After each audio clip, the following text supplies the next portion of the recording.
You're in the Paracast, the gold standard of paranormal radio. And now, here's Gene Steinberg.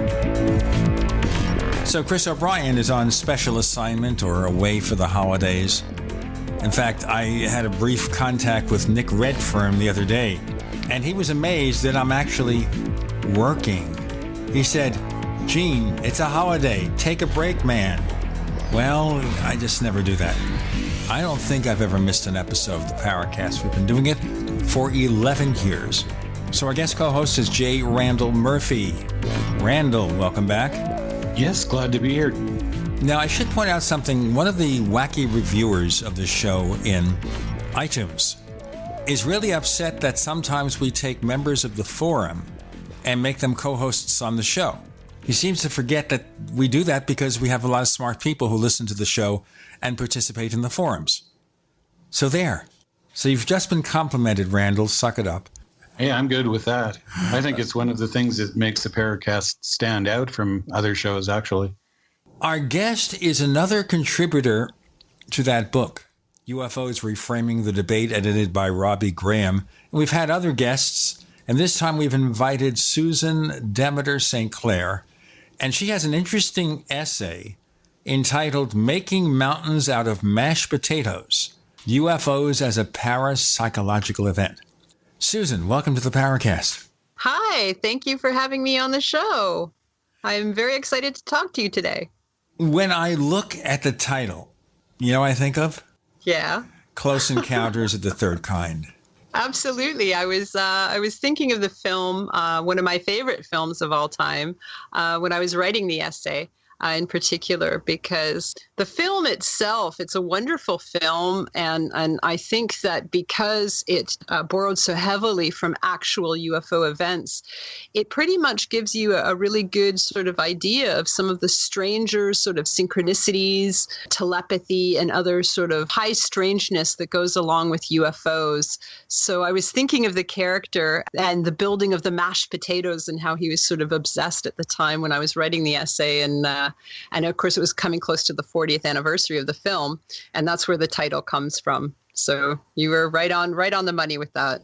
And that's even before I read the chapter. But we think of the Richard Dreyfuss character. Iconic UFO witness. And the thing I want to know is when they filmed that, did they use real mashed potatoes or something else to simulate mashed potatoes?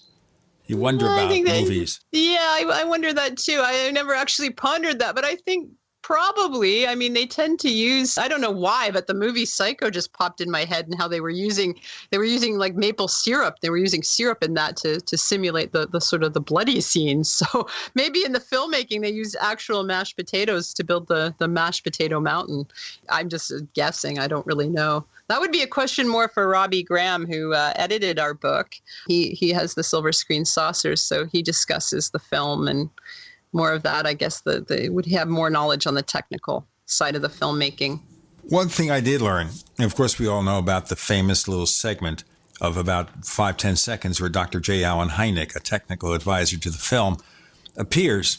And what I learned from his biographer is that Hynek got a mere $3,500 for everything he did for this film, and would not have gotten anything or any recognition had he not heard about it and written to Steven Spielberg offering to help. That's Hollywood for you. Yeah, that's Hollywood, and it's unfortunate. And I think that that's the case with a lot of UFO researchers and other paranormalists, and that you have some really good people that are working quietly behind the scenes, and not too many people know of them, while you have more of the showmanship in that is more readily available and maybe more accessible to Hollywood. So you know more of that than sort of the people like Hynek, who really did contribute a lot to our knowledge. What limited knowledge we do have about UFOs, a lot of that did come from Allen Hynek's work. You know, they're making a TV series called Blue Book. Mm-hmm. An Irish actor has been named to play J. Allen Hynek. Somebody from Game of Thrones, as a matter of fact. I had his name before. I have to look it up again. I was mentioning it last week when we had Kurt Collins doing our supplementary show after the Paracast. But they're going to present this, how Hynek begins to rebel from his position as kind of the spokesperson for Project Blue Book, trying to put down these cases, and he starts to believe what's going on. And then they also have someone playing his wife, Mimi. So that's going to be interesting, except that if they're going to take all that artistic license, I wonder how true to life it'll be. But after all, with reality shows, they're not true to life. Reality shows are not reality. Before we get into case histories and such, what's your feeling about all these reality shows about UFOs and ghosts and stuff? To me, it's just a scripted drama done on the cheap. It is entertainment, and I think partly it's because, like, we as human beings, we tend to be voyeuristic, so we kind of like to see what's going on in other people's lives and what's happening. The paranormal is obviously lends itself well to entertainment. It's exciting, it's mysterious, it's strange. But anybody who's worked in television understands that, yes, the minute you bring in script writers, there's no reality there. These shows have story arcs, for instance, so we're kind of following sort of the dramas of the investigators.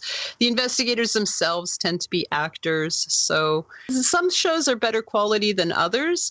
Like I really liked the Leonard Nimoy original In Search of type shows, where you had sort of a historical sort of a reenactment of the event, and then you might have some analysis or discussion of what happened, versus now what we have more, which is, yes, it's a slightly reality. There's maybe some reality basis in there.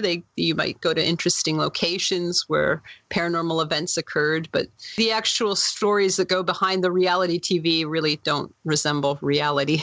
I don't want to say it's like, I don't want to totally put it down, because I know there are people that enjoy these shows. And for me, I would enjoy it more as as a travel log. So they go to interesting places and that, but I take what's going on with a grain of salt. Now, one show we've mentioned on the air is Haunted, which is hosted by our friend Paul Kimball and Holly Stevens. And it's a decent show because, number one, the episodes were half an hour each one.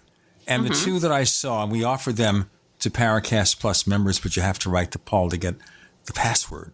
I mean, it's really done on secret here.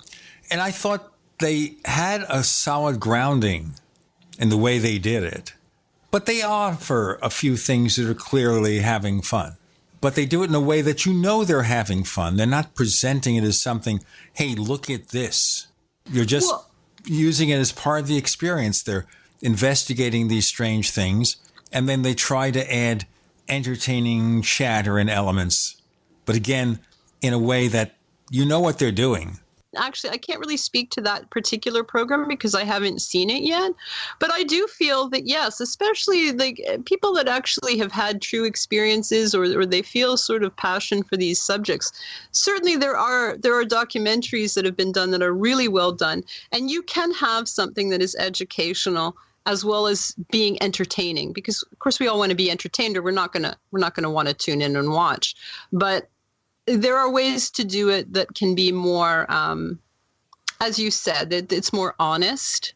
So we know that what we're seeing is more of an honest representation, and maybe there's an interesting location in that, while at the same time being entertaining. But I know I'm going to have to look into it and have a watch of the show for sure. Well, right now it is only in Canada. It hasn't made it across the border yet to the U.S. It just came out. They just started producing it. So you'd have to look it up to see where it's shown in your country. And so it's interesting. We do have two Canadians on the show today, you and Randall. I didn't know Randall was a fellow Canadian. Hi. Yeah, I'm out here in Calgary, where we just we're having a beautiful Chinook and plus 11 for a while. Okay, guys, we got more to come. Susan Demeter-St. Clair, who has a really easygoing manner and attitude about the whole thing, and our guest co-host J. Randall Murphy. You're in the Paracast.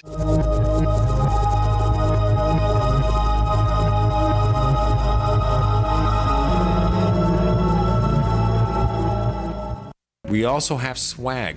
We have all these exclusive Paracast things that you can buy. We've got 60 or so different items, and entails t-shirts, sleeves for notebook computers, iPad cases, mouse pads, the Paracast Jumbo tote bag, all sorts of t-shirts and jackets and stuff like that for men and women. We have a Paracast aluminum water bottle. All this stuff, you go to store.theparacast.com, store.theparacast.com.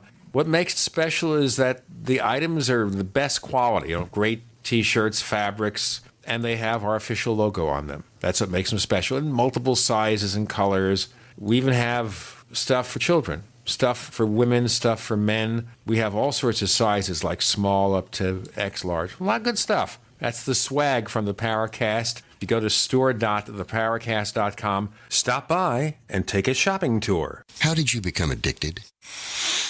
A friend? Were you at a party and someone said, "Hey, try this"? Then you got the cold sweats and started shaking.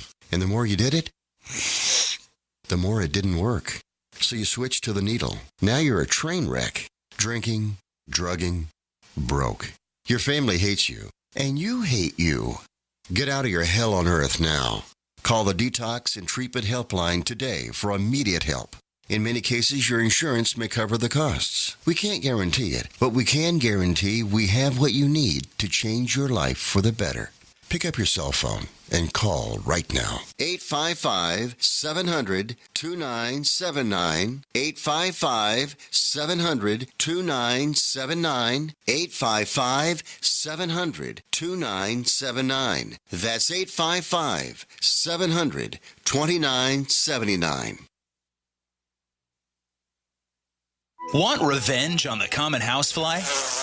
Well, after 10,000 years, someone has finally come up with a better way. The Bug Assault, a miniaturized shotgun, which utilizes ordinary table salt as ammunition. Non-toxic and no batteries required. So much fun, you'll forget you have a wife and kids. $39.95 and free economy shipping. Use discount code GCN and get an extra 10% off your purchase at bugassault.com. Makes the perfect stocking stuffer. Get your Bug Assault today. We all know that Berkey Water Purification Systems are the most trusted name in water filtration. As an authorized Berkey dealer for over 6 years and serving thousands of satisfied customers, the Berkey Guy offers amazing specials for Berkey water filtration systems. The Berkey Light systems include a set of self-sterilizing and recleanable black purification elements that purify water by removing chlorine, pathogenic bacteria, cysts, and parasites to non-detectable levels and remove harmful chemicals such as herbicides and pesticides. Order the Berkey Light system today, complete with 2 black Berkey elements for only $231, and the Berkey Guy will ship your order free of charge. With the purchase of a Berkey Light, the Berkey Guy is also offering a set of fluoride and arsenic filters for only $39.99. That's over 30% off the retail price. Call the Berkey Guy at 1-877-886-3653. That's 1-877-886-3653. Or order online at goberkey.com. That's goberkey.com today. Hi, this is Ted Anderson. I'm here to tell you about GCNtelecare.com, a team of board-certified doctors assisting you 24 hours a day, 7 days a week, 365 days a year. Within 15 minutes of registration, care your family can afford. Revolutionizing the healthcare industry, virtual consulting providing diagnosis of non-emergency medical issues by phone or secure video on computer or smart mobile devices. GCNtelecare.com, virtual care anywhere. We'd like to hear from you. If you have a comment or question about the Paracast, send it to news@theparacast.com. That's news@theparacast.com.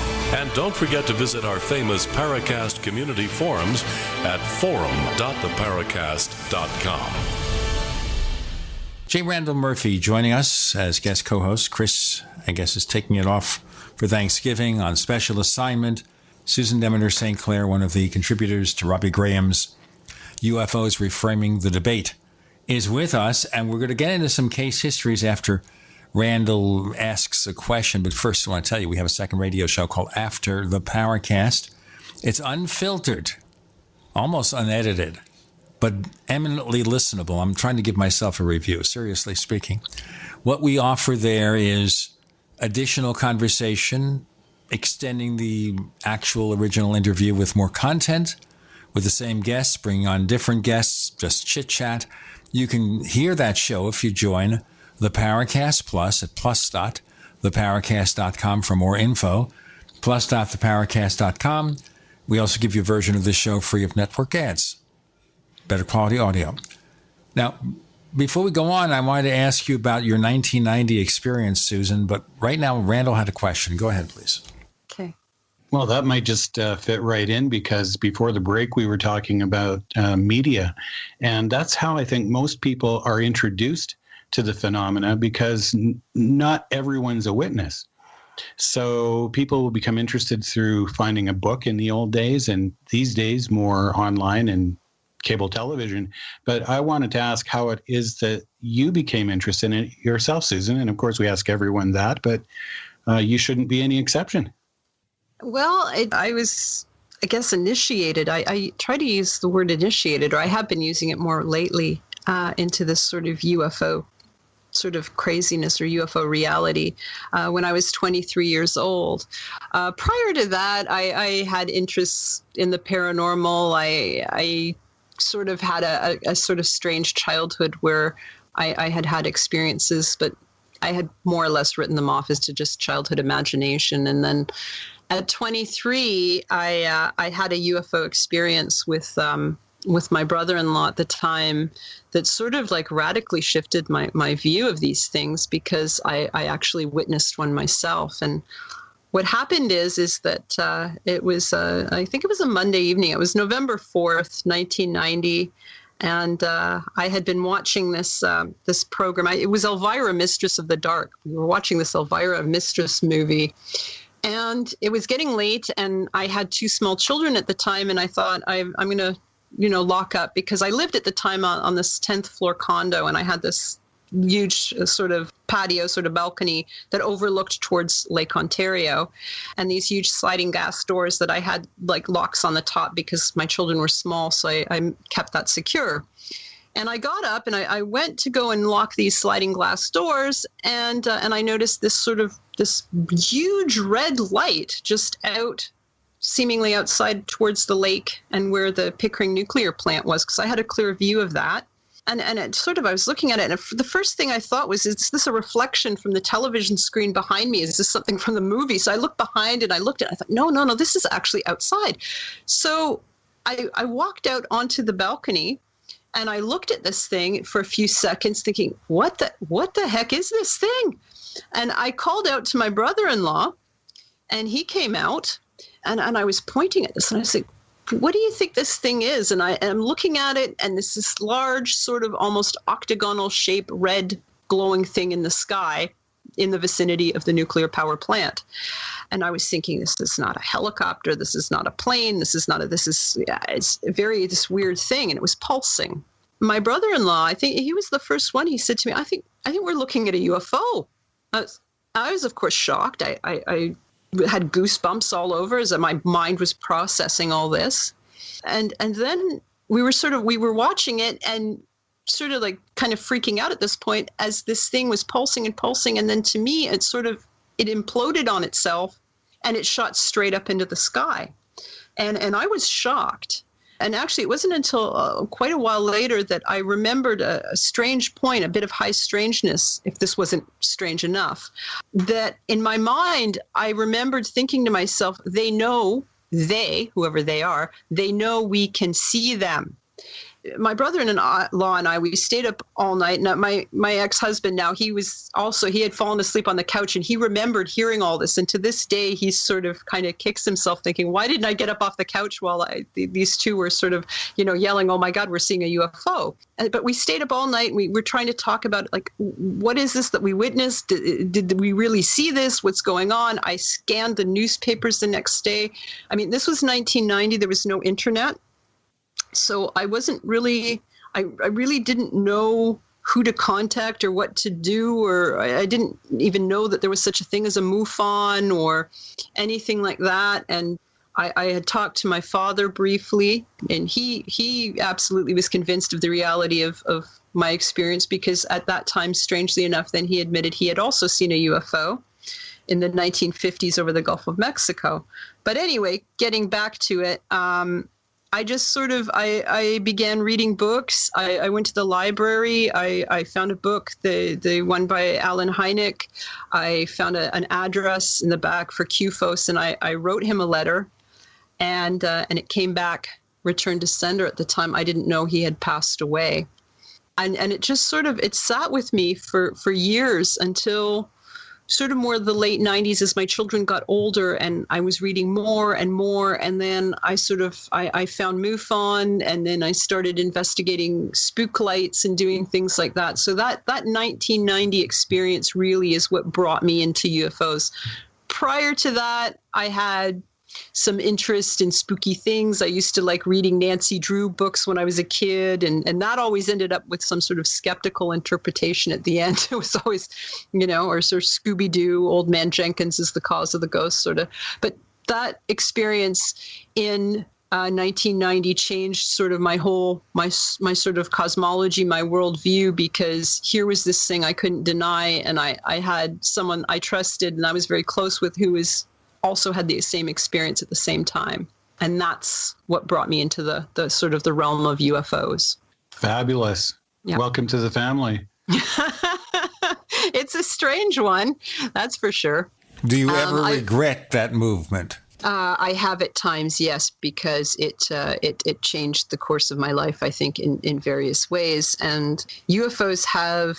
This wasn't the only UFO experience I had. I had another one in 2001, and then I had another one in 2016 that were undeniable to me because they were multiple witnesses and they were more or less a close range thing. They've come to me, UFOs seem to come to me at pivotal moments in my lifetime, and they sort of have shaped the course of where I've been going. I view them almost as guideposts for me personally, and sometimes those guideposts they're kind of painful to live through. When I had my experience in 2001, I had become quite the skeptic. I joined a skeptical organization, and then I had the 2001 experience, and I couldn't deny UFOs at all altogether, and I went completely the opposite way, and I'm kind of where I am now.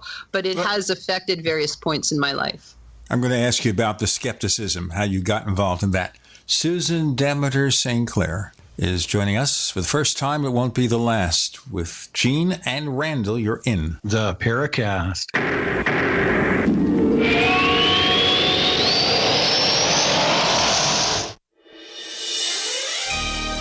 Thank you for listening to GCN. Be sure to visit GCNlive.com today. Water is the single most important thing your body needs, so you want to be sure it's the best for you and your family. Since 2005, thousands have depended on Berkey purified water. The Berkey Guy provides the lowest priced filtration systems in every size. For incredibly delicious water now and in an emergency, get to goberkey.com or call 877-886-3653. 877-886-3653. goberkey.com.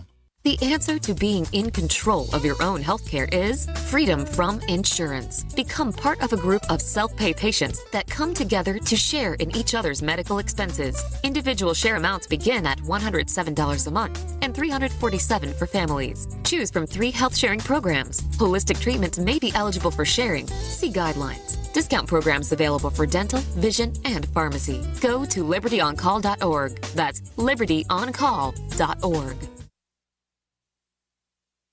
Kiyosaki, Rogers, and Schiff all concur there's an economic calamity that'll be facing this country. My question to you is, do you know when, and are you prepared? Most people don't, but my friends over at Republic Monetary Exchange have been leading experts in precious metals to help you offset the coming economic collapse. Right now, for a limited time, they have a free book called The 10 Reasons You Should Own Gold. You simply need to give them a call at 888-772-2929 to get that in your hands. Do not allow the insiders to do what they did to you in 2008, putting your IRAs, 401ks, and savings in jeopardy. You need this book, and you need it now. The 10 Reasons You Should Own Gold. Call 888-772-2929. That's 888-772-2929. There's a reason that the largest investment banking company in the world, JP Morgan, just purchased another 50 million ounces of silver. This free book will explain it. 888-772-2929. People search the internet for everything, including you. With a few clicks, information from your past can be quickly discovered, from business deals gone wrong to misleading reviews, negative articles, and unflattering images. Studies show 78% of people search for someone online before doing business with them. Will they find the real you?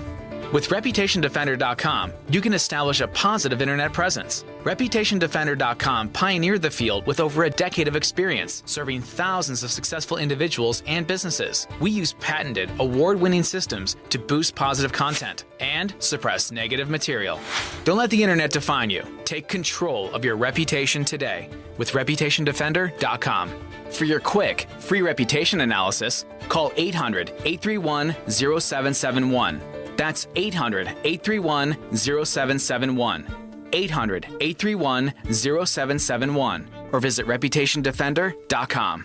Does the current world crisis in North Korea or our domestic crisis right here in America concern you? Well, I know it concerns me. My friends over at Legacy Food Storage have solutions in the event there's the inevitable. What's the inevitable? Civil unrest, a run on your local grocery store. And here's my question to you. If this happens, how do you feed your children? How do you feed your grandchildren? Legacy Food Storage has the solutions. In fact, they can help you implement a simple plan to take care of your needs in the event of the inevitable. By calling them right now, I have authorized them to give you a special 20% discount at checkout by simply using GCN. Call 888-543-7345 or visit them at legacyfoodstorage.com. That's 888-543-7345 or visiting them at legacyfoodstorage.com. Make sure you use GCN at checkout for an incredible 20% discount. Don't be a victim. Take control of your life now. This is Jerome Clark, author of the UFO Encyclopedia and other books. You're listening to the Paracast.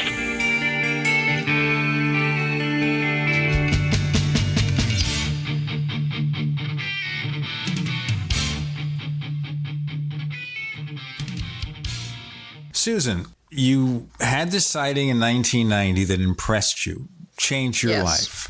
By the early 2000s, you became a skeptic. You were a member of a skeptics organization. How did that happen? Well, I did a lot of reading and I did a lot of investigation at that point. I had attempted to join MUFON, but I never really did. I found a lot of actual sexism that I didn't appreciate in my particular chapter of MUFON that was here at that time. I'm going to want to ask you about that after you do the rest of the discussion. Sure. Because we've been talking about issues with MUFON, and your experience doesn't sound like anything unusual. But go ahead with the conversion to, temporarily at least, a skeptic. Yes. Well, actually, I did learn a lot from the MUFON Investigative Handbook. And I did make other friends in various, actually American chapters of MUFON that became friends of mine and that were sort of helping me and guiding me with an investigation of a spook light here in Canada, where I was able to determine with another group of people I had been working with that the main spook light that people were seeing were actually car headlights in origin. So I was actually very proud of that. I've solved something. This is kind of cool, which was met with a lot of resistance. And then, of course, with the UFO community in general, I mean, there are some very good people, but there are a lot of very odd people that are very passionate about their own belief and what they believe is the causation of UFOs. And I was becoming very, very rapidly disillusioned with the entire UFO community.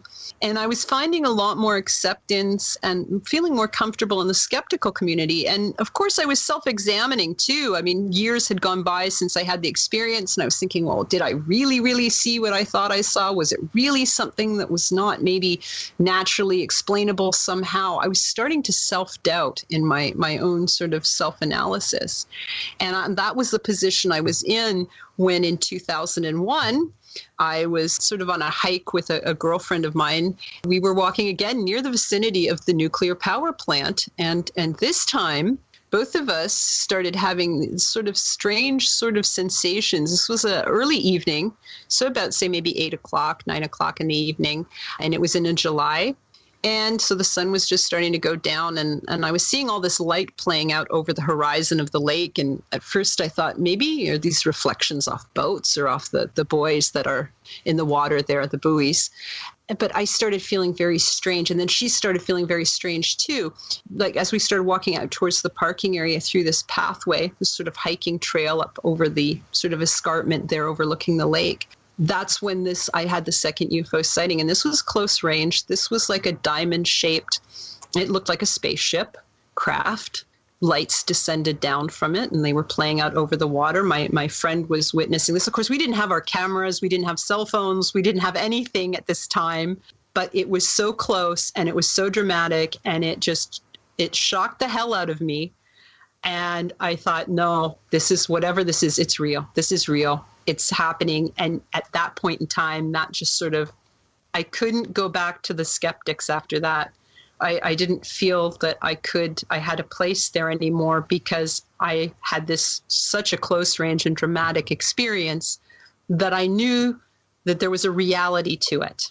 No matter what kind of questions I had as to the exact nature of that reality or the exact causation, I still am not 100% certain what it is. But I couldn't go back to where I was in that safe sort of. And I view skepticism as a safe sort of place to be, because these experiences are so life-altering and they're so irrational and they're so crazy that there is almost comfort being a skeptic. But I couldn't be there anymore. I couldn't be in that place, even though I appreciated that time, because I learned a lot. I learned about how to, look for hoaxing, look at frauds, things which is rampant in parapsychology and ufology and all these things. There's a lot of hoaxing. There's a lot of fraud as well, including the real, genuine stuff. I had that learning experience, but again, I couldn't stay there, because all of a sudden there's this UFO, and I couldn't deny it at that point. Randall and I disagree on this to some degree.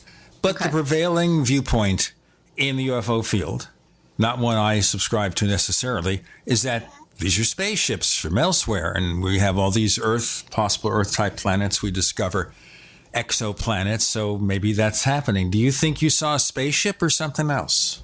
I think that what I saw absolutely looked like a spaceship, but I don't think it necessarily behaved as a spaceship. I lost sight of it because it seemed to it almost seemed to be hanging there in the air like a kite. Like it looked like this solid, giant thing that was almost like waving like a kite, and then it just sort of turned slightly and just vanished. That's how both of us lost sight of this thing. Was it a spaceship? Maybe. I don't particularly think so. I used to really, really buy into the ETH as the causation of UFOs, I must admit. But it was around the time of 2001. And even after that, I started, again, self-examining and realizing that, yes, it all seems to point to aliens from outer space. Certainly something wants us to believe that. But I believe it because I wanted it to be true. I really did, because I do believe that there is life out there somewhere. I don't think we're alone. Do I think it's the cause of UFOs? I don't know. I suspect not, but I could be wrong. I know that's an answer that's not really, I'm not committing one way or another, but I tend to move away from the ETH, but I'm not 100% ready to discount it. We can move into that again in a moment, but I wanted to just circle back to something you said, that you try to be part of MUFON, and in the local chapter, you were seeing sexism. Now, we've been seeing a lot of issues. We ran several episodes where we talked about, I call them MUFON follies. We had a former head of research. We had a state director, James Clarkson, who was on the show. We even had Jan Harzan on the show, the current executive director. Yes. And we were asking all these questions about their inner circle, where you get in there, not for any other reason than giving at least $5,000 in donations, and there's one or two wacky people in that list. And we talked about the fact that they seem to be less interested in investigating UFOs than evangelizing ETH. Yes. That their last symposium, they were talking about the secret space program. And they had people who claimed to be time travelers there.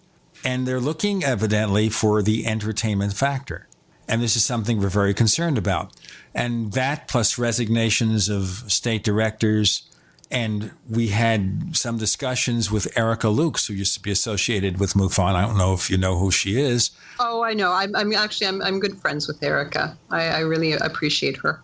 Well, Erica was telling us about sexism at MUFON. And that upsets me to lots of degrees, especially now in this society where sexism means, in some levels, abusing women And a lot of people are doing it, and people are doing it unconsciously. That's why you're hearing all these things about, well, I touched her, you know what, but they do it unconsciously. I think a lot of people like a Senator Franken, and you can say anything you want about his politics, liberal, conservative, whatever. I think he's typical of people who just may be affectionate towards people and don't understand the boundaries. Yes, there is that as well. Like, we have a long way as a society to move forward away from that. So there's various degrees of sexism, but I think the sexism that you start seeing within ufology, and George Hansen is one of the people who write about this in The Paranormal and the Trickster and the Paranormal in his book, is sexual deviance, and that often accompanies these very strange topics. And I think that what we see is a little bit more towards the bad sort of thing, not just the innocent sexism that maybe we could say, okay, what Al Franken did was sexist, but at the same point, is he a very bad man? I mean, that's in the eye of the beholder. That's something different. What's happening in the UFO circles is a little bit different than what we're seeing in the broader mean sort of discussion. Let's do that. Discuss that. Sexism in ufology and more. Susan Demeter-St. Clair, J. Randall Murphy, Gene Steinberg, you're in the Paracast.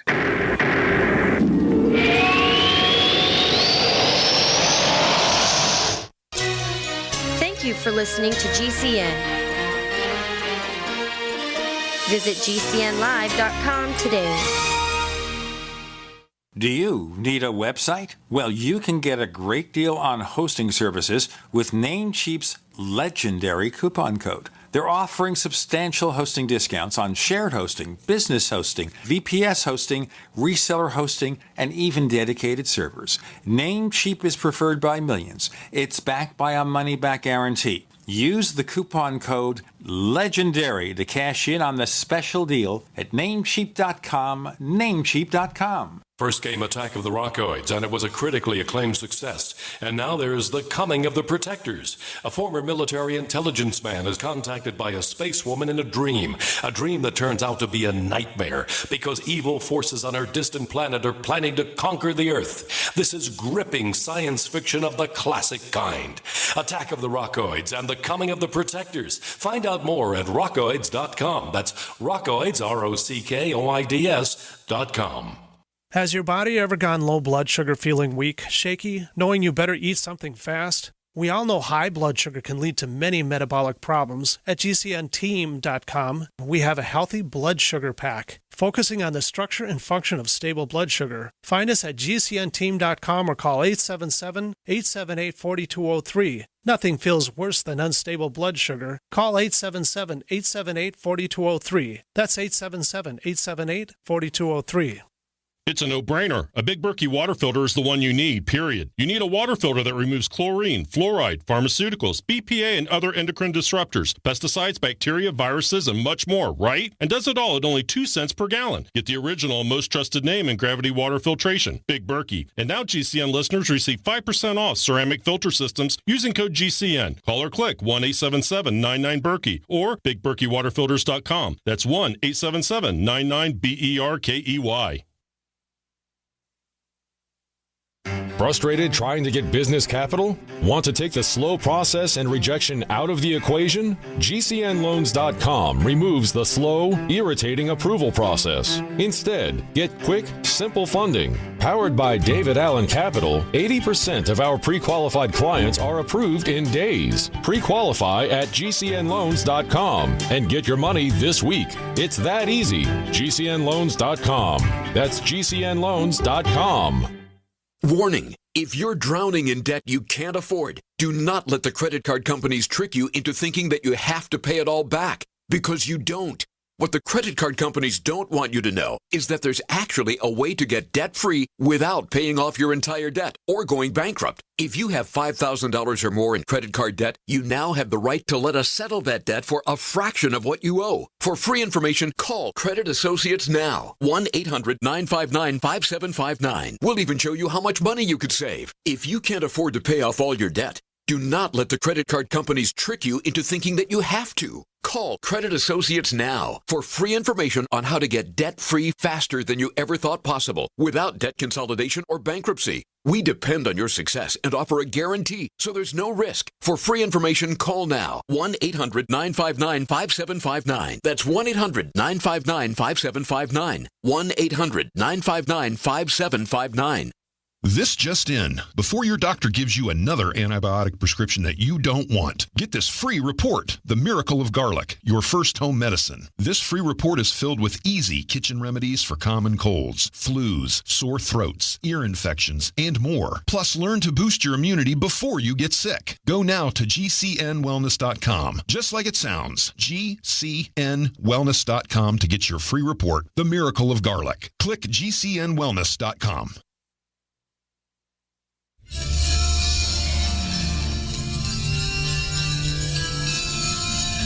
Hi, this is Bryce Abel. I'm the producer of Dark Skies, the co-author of AD After Disclosure, and you are listening to the Paracast, the gold standard of paranormal radio.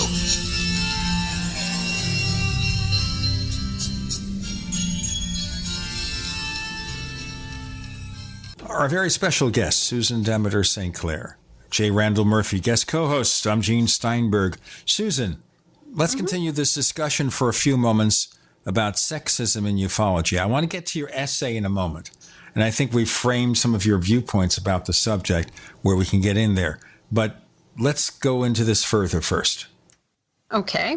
I think that, like I said, with the UFO community, the topic of sexism, the topic of this sort of sexual deviance that occurs, again, it's been discussed quite at length by George Hansen, for one, in The Trickster and the Paranormal. And I think it's something that really does need more sort of scholarly sort of perhaps examination as part of the sort of subculture of the UFO community. It's very strange. I mean, you see that in all the way from really horrific things such as the pedophilia accusations with more than one prominent UFO personality. I believe Stan Romanek is one. There are others, all the way to other strange aspects of you find people like one of the MUFON heads, and I forget his name now, was before Jan taking over. He owned a sort of a company where he was flying up people to join the Mile High Club. I mean, that's one thing. I'm certainly not a prude, but you have to notice that the head of this major community that speaks is sort of, that's his side job. He's sort of in a sort of sex industry sort of position. That's David McDonald. Yeah. So I mean, there's a whole sort of something else that's going on there. And I feel that may actually be sort of a side effect almost to the phenomena itself, is this sort of, it's strange, marginalized sort of characters. And then you have sexism and sexual deviance and other things that are very, very weird that occur within the greater community. And certainly within ones that tend to sort of come up the ranks and sort of be sort of the spokespeople for the UFO phenomena, or for the UFO research community, I should say. Sure. I can tell you this, growing up in the 60s, that this is a time where we had the so-called sexual revolution. And I saw things happening in the UFO field. Not unpleasant or anything as far as me and my first wife, Geneva, were concerned. But we were aware of a lot of things. That she actually wrote a book about it one time that wasn't published at the time. I don't know whether she'd ever consider putting it together. It's really so reflective of the times. Like I said, the late 60s, early 70s. It probably wouldn't have an audience today if it did then. It was more like a personal diary. I'll leave it at that. I don't even know if we have the manuscript anymore. I think it might be interesting. I think I would love to see a movie done on something like that, that time frame especially. But it is something that is definitely part of that sort of UFO subculture, and it can go all the way from pedophilia and horror to other cult-like behavior and other sort of things that are occurring within the community. Okay, so what I would say to that is we really need to be careful there, because I think what's happening there is we're mapping something that takes place in virtually every other sector of society onto something that we happen to be interested in. So no stranger to this in say, hockey coaching and church and the legal system and in politics and in the media and in entertainment. It's all over the place. And so if you pick out any particular cultural aspect of society and you go digging for that, that's what you're going to find. So I'm not sure that that's really... It's really fair to just pick out ufology for that. Well, that's why I'm saying that there needs to be some sort of more scholarly look in this specific area of the subculture. But it is certainly there. There is a dominant sort of undercurrent of this that people maybe don't want to acknowledge. And I think that, and I'm speculating here, I don't have hard statistics, that you're going to find that it is actually more statistically higher in this sort of strange sort of subculture that we have than in the general public. I mean, certainly it's there. It's there in politics. It's absolutely there in Hollywood. It's all over. But I'm just saying that it is there within UFOs as well. What I would say is that you've made some really valid comments. I've been going through some of the stuff on your site about cyberbullying, and I think that takes place, in a variety as well. But on the skeptic side of things, I mean, I've been literally brought to tears by the skeptics on one of the skeptics forums and had to go through some fairly unsettling lengths to get some things retracted from the website that they were saying. Oh yeah, no, absolutely. The skeptics, I see them as the sort of flip side of the absolute true believers in their passions, but the skeptics can be quite brutal, and they seem to think that they have sort of science on their side, and if anything, in many ways, they're sort of anti-science, because they will try and blanket statement that everything that is going on here is some sort of the terminology like woo-woo and that, which is terrible, and they sometimes come up with the most ridiculous things to try and describe some of these experiences. And it's because they have their own mindset. They are so believing in their anti-faith. It's borders on religious zealotry, in my opinion. It's militant and it's horrible. Yeah, there's certainly an element in that spectrum that does that. They believe that it's perfectly fair, and they even say this, perfectly fair to use things like ridicule and belittlement and embarrassment in order to impress their point on people, because they feel that it's their duty to expose what they see as something that is untrue or fraudulent. And who else uses those tactics? Religious zealots. Exactly. People that bang on your door and say, you better believe this or you're going to hell. And they feel compelled the same way the skeptic. It's just another religious movement. They don't like to hear that, but it's true. There's certainly an aspect of that. And I listened to your audio essay on the sexism and cyberbullying in ufology, with the example in the UK of the woman who was threatened just for wanting to express her views or ask a couple of questions that in her mind seemed to be perfectly legitimate. And yet here we had sort of examples of someone reacting in a way that was threatening in a very physical way. And that just is such poor taste and behavior. It's shameful to the community to even have that kind of thing come out at all. Yes, and I think it's important that we speak out against that sort of thing. Like I am all for the idea of just sort of letting everybody sort of do their own thing, because to answer these types of questions, I don't think we'll ever answer them in our lifetime. But if we do, or if we're even going to come scratching that surface, we need all sorts of types of people sort of doing their own thing and coming together and sharing when they feel it's appropriate to share.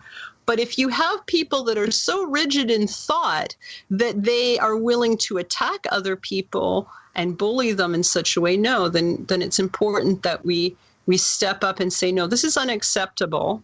You can believe what you want, and maybe you're right. Maybe your view is the correct one. I don't know. I don't even pretend to know what is really going on here. But it's important that we as a community reject this. Whether it's online, and it's mostly online, because I think people in person realize how socially unacceptable this type of thing is. which is why I did it as an audio. I wanted to repeat the perpetrator's exact words, and put it in the idea of people's minds that, how would you feel if you were standing in front of this person and they were saying this to you? I mean, he was threatening to tear her head off and murder her and rip her spine. This is a mother. This is a human being. This is not socially acceptable.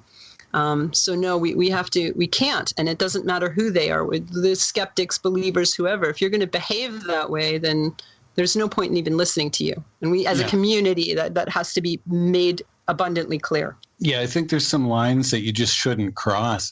Now, you have a research interest in institutional and change dynamics, responses to anomalies and how they may interact and enact change within groups, large institutions such as the military, parasociology, and direct experimentation with social psi. Yes. So, how might we apply that to something like ufology when there's no real institutional structure? You can get these rogues that just go off and behave this way. Is there a way do you think you can apply that to ufology? Guys, let's break and then we'll go into it.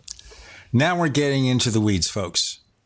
And I'm going to also want to know whether there's anything in the reality of UFOs that attract certain kinds of people, but that makes me seem weird because I've been doing it for so long. I won't say more. With Gene, Randall, Susan, you're in the Paracast.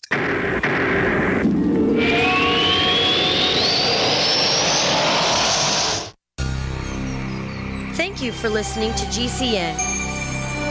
Visit GCNlive.com today. Attack of the Rockoids has been well received by critics and readers alike. It's a thrill-a-minute story you'll never forget. A former U.S. military intelligence officer is haunted by intense dreams about a beautiful woman pleading for his help after a terrible battle in outer space. But the dreams turn out to be true and thrust him into a telepathic love affair with a woman whose faraway planet is intent on destroying the Earth. And now the gripping tale continues in The Coming of the Protectors. It's the second book of the Rockoids trilogy, a galaxy-spanning adventure that pits our hapless heroes against powerful, fanatical enemies that threaten the lives of freedom-loving beings everywhere. Attack of the Rockoids and The Coming of the Protectors, classic science fiction at its best, available now. For more details, visit rockoids.com. That's ROCKOIDS.com.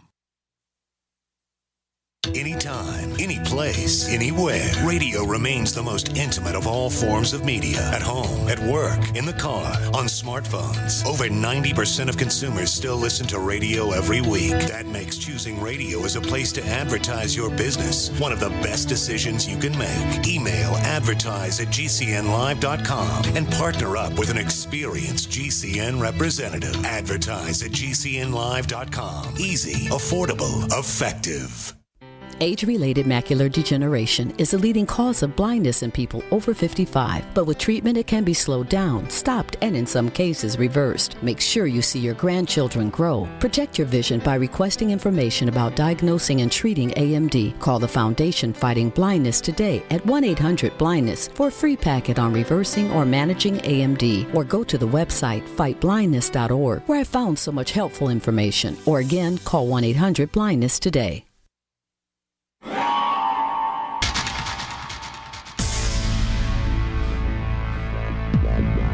Welcome back to the Paracast, the gold standard of paranormal radio. And now, here's Gene Steinberg.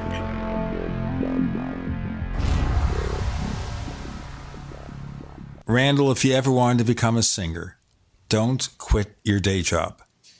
I know that already. I've tried. It never went anywhere. Let's go on here. Okay.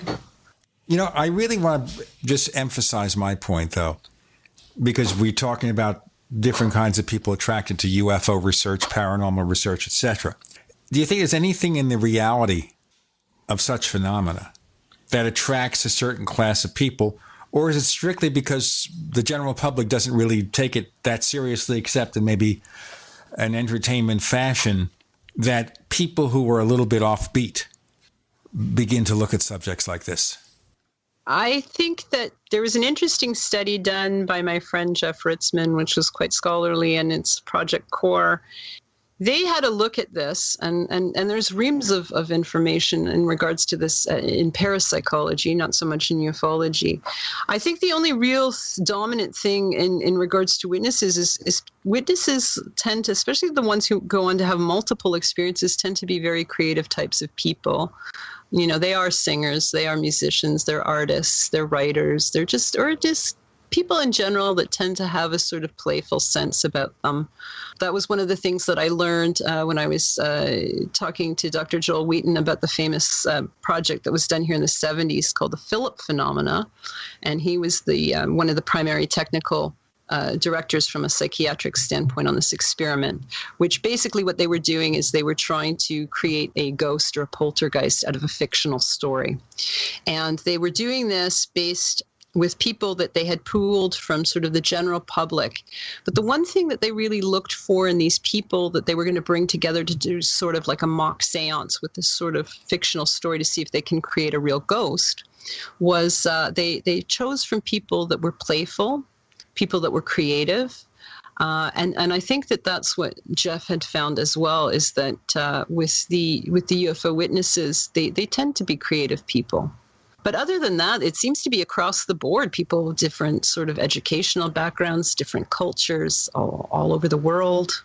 There doesn't seem to be many different things that we can say, okay, this is the ideal witness, or this is the type of person that is going to go on to become a UFO witness. At least that's my finding. We seem to have the sort of maybe I'm just noticing this because, as Jean pointed out, I'm a really terrible singer, but I've also been a musician, and it seems like there's a fair number of musicians that take an interest in this. I mean, we've got the Tom DeLonge guy, we've got the Foo Fighters, we've had John Lennon even back. Yeah. There's even a whole book on people who are musicians who have had these strange, bizarre UFO experiences, and that includes me. Do you play an instrument? And of course, we also have the late Reg Presley of the Trogs. Yeah. Wild thing, who wrote a book about crop circles. Yeah, well, I love music. I was married to a musician for many years, but I personally, I can't really carry a tune well. That doesn't stop me. I paint, though. I do a lot of crafty type things, and within my own spirituality as well. So I do feel that I'm a creative person.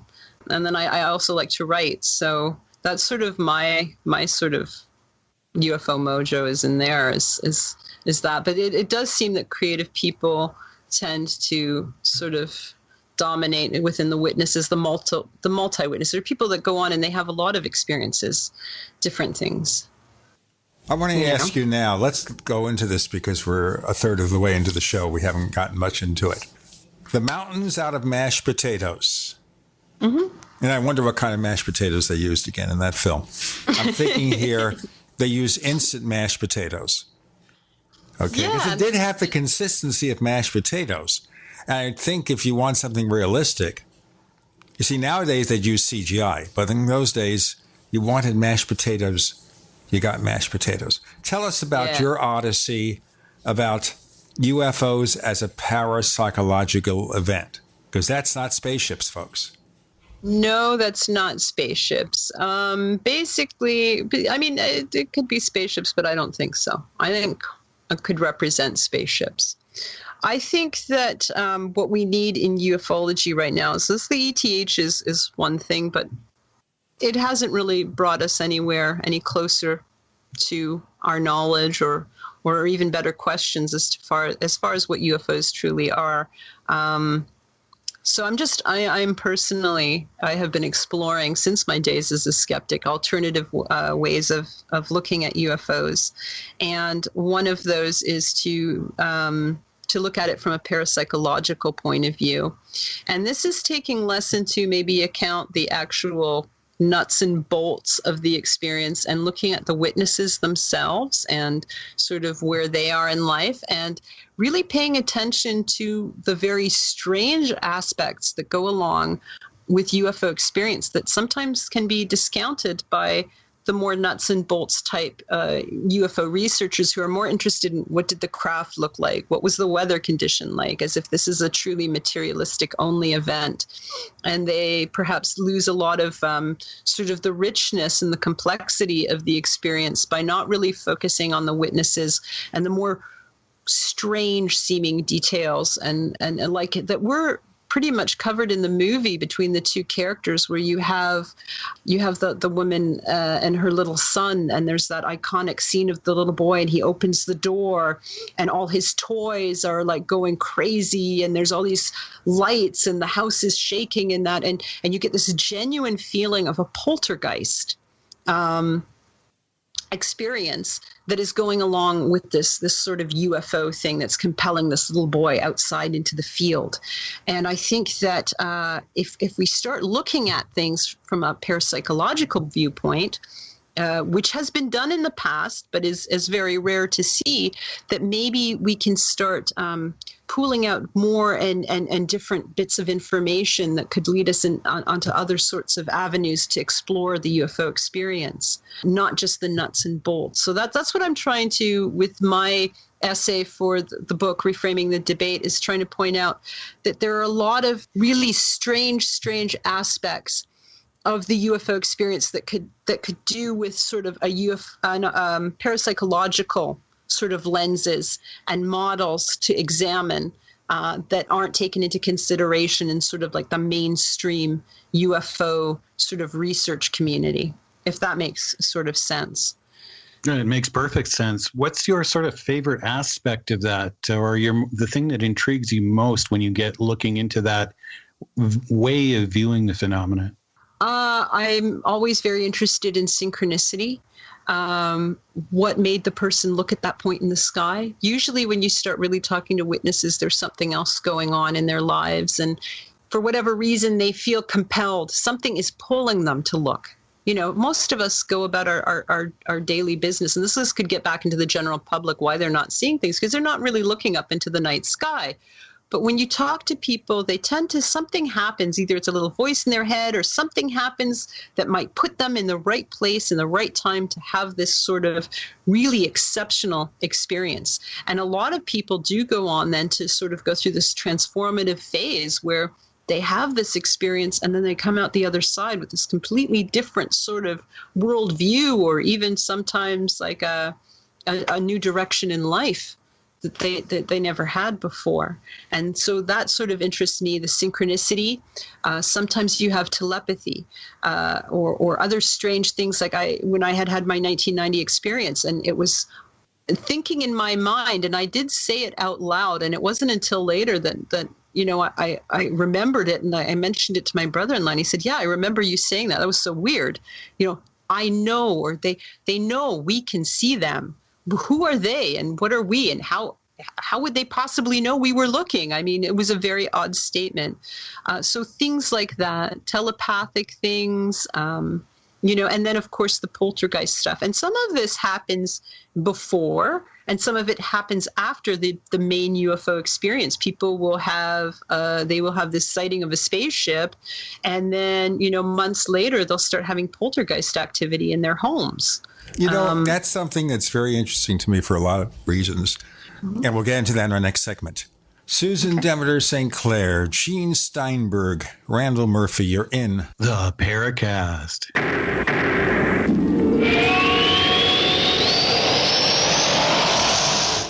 Neighbors, we've made such a deal with HelloFresh, and it means that everyone listening to this show can receive $30 off your first week of deliveries when you go to HelloFresh.com and use the offer code Paracast30. You know, with HelloFresh, you can choose the delivery day that works best for you. They've got a wide variety of chef-curated recipes that change weekly. And can you imagine me cooking Japanese panko chicken? It makes me feel like I'm a chef.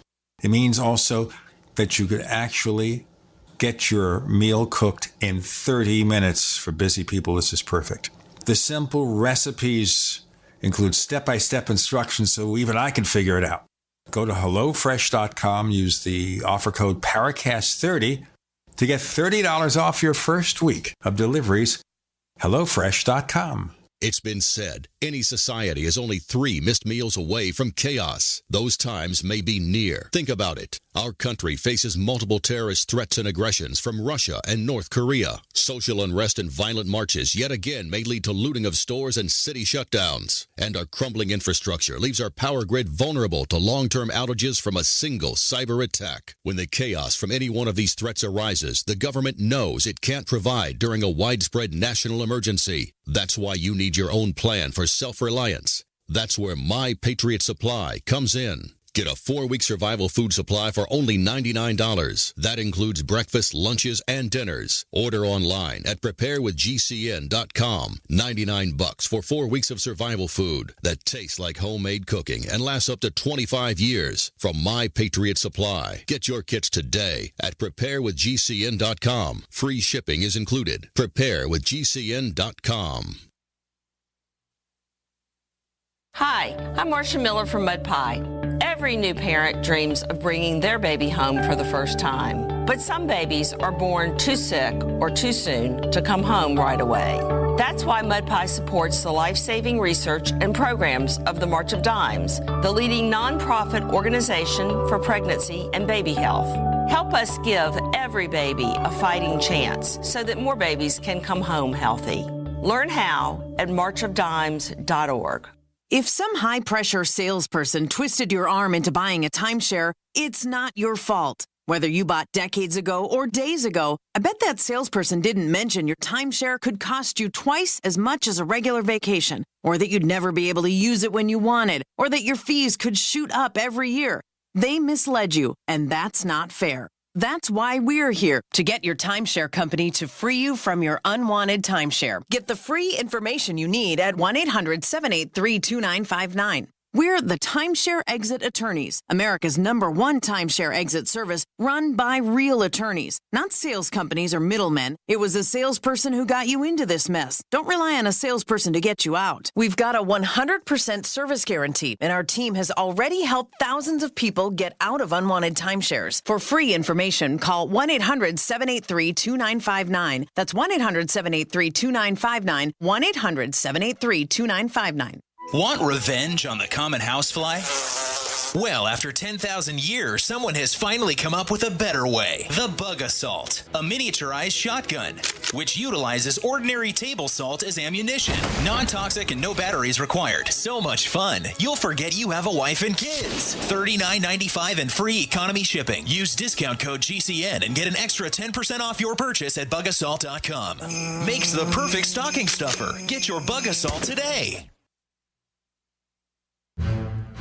We'd like to hear from you. If you have a comment or question about the Paracast, send it to news@theparacast.com. That's news@theparacast.com.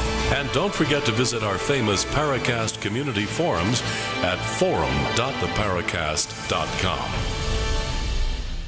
You see, this is one of the other faults I find with a place like MUFON that believes in ETH and doesn't look at other possibilities. And you might have seen this in seeing how they have their investigator's manual, and that is they're focusing on the UFO as a separate event. You see an airplane, and you report it. You see a UFO, you report it. It's an external thing.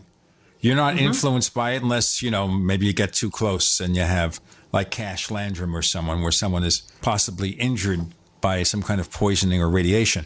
Yes. But you're pointing out something here, too. Someone sees a UFO. Maybe they have other experiences. Maybe there's poltergeist, something else. Maybe there's a background in the family of strange phenomena through the years.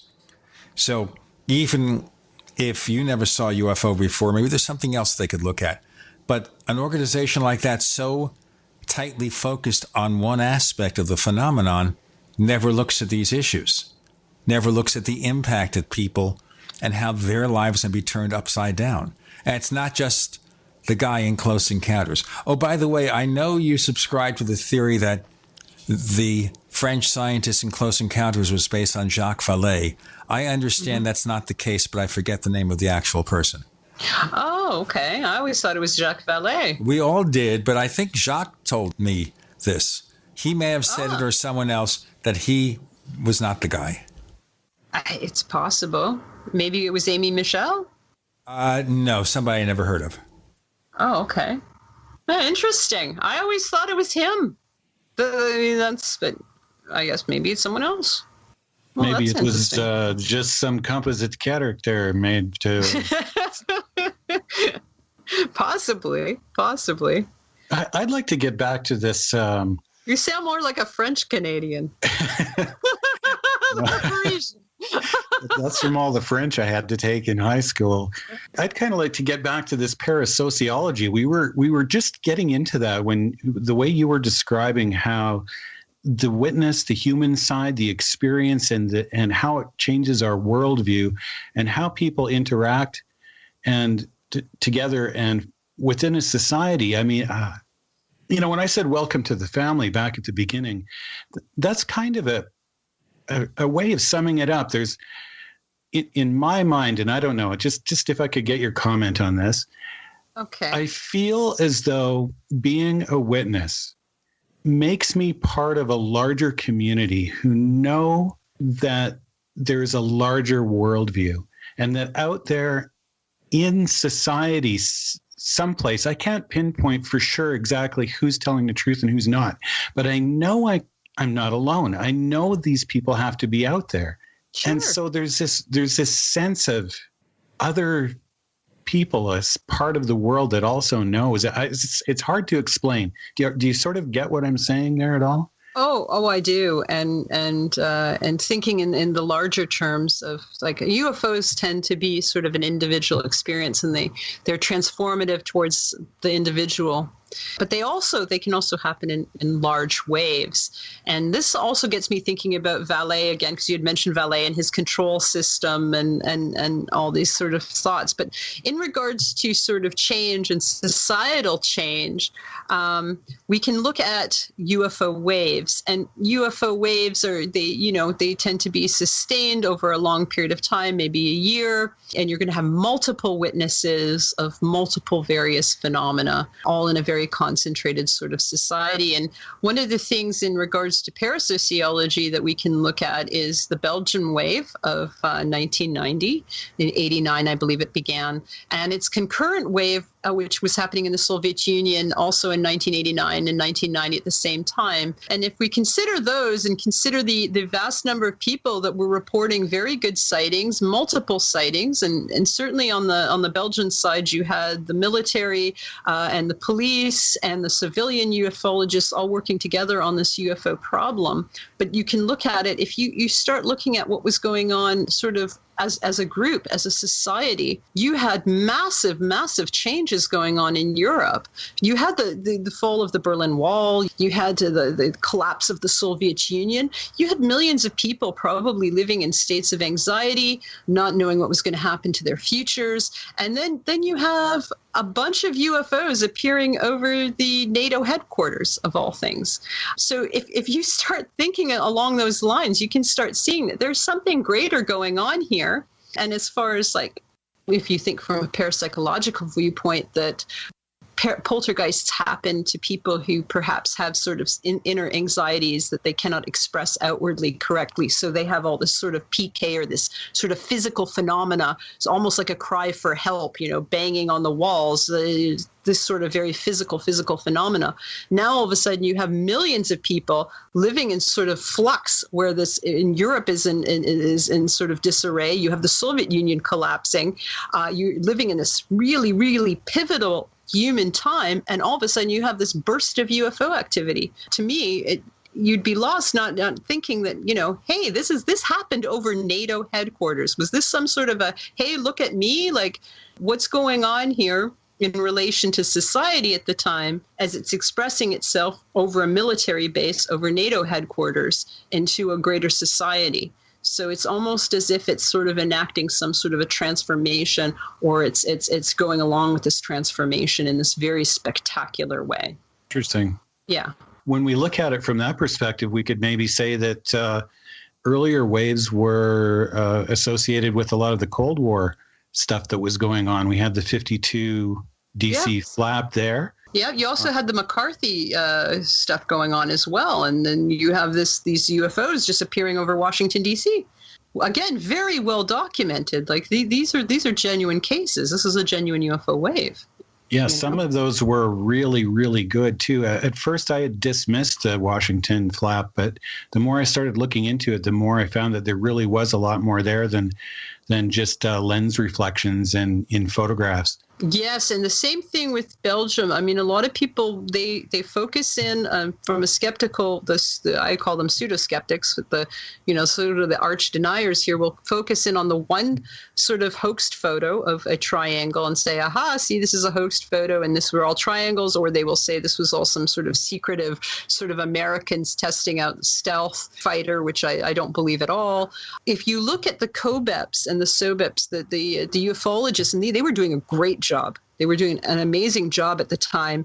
And what the police were recording, what the military were recording, you didn't have just triangles. You had discs, you had daylight discs, you had bell-shaped UFOs, you had these diamond-shaped things.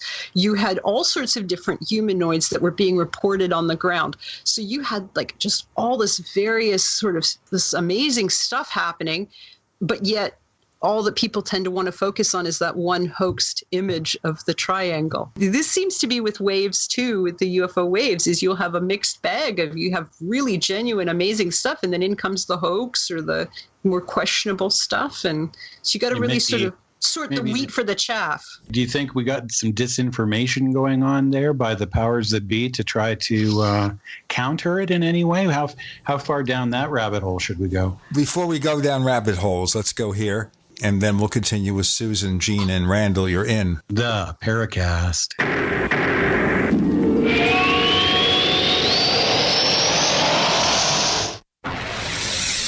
You are listening to GCN. Visit GCNlive.com today. Water is the single most important thing your body needs, so you want to be sure it's the best for you and your family. Since 2005, thousands have depended on Berkey purified water. The Berkey Guy provides the lowest priced filtration systems in every size. For incredibly delicious water now and in an emergency, get to goberkey.com or call 877-886-3653. 877-886-3653. goberkey.com. Actual testimonials from real Numanna customers. I've tried all kinds of food storage, and Numanna is by far the best. I'm a single mom with 2 teenage boys and a full-time job. I don't always have time to cook a 4-course meal. That's where Numanna has been such a blessing. I can spend less time in the kitchen and more time on what matters most, like helping with homework. Find out for yourself. Order online at thepowermall.com. That's thepowermall.com. Numanna is the stores I love to eat. Yum! Thepowermall.com.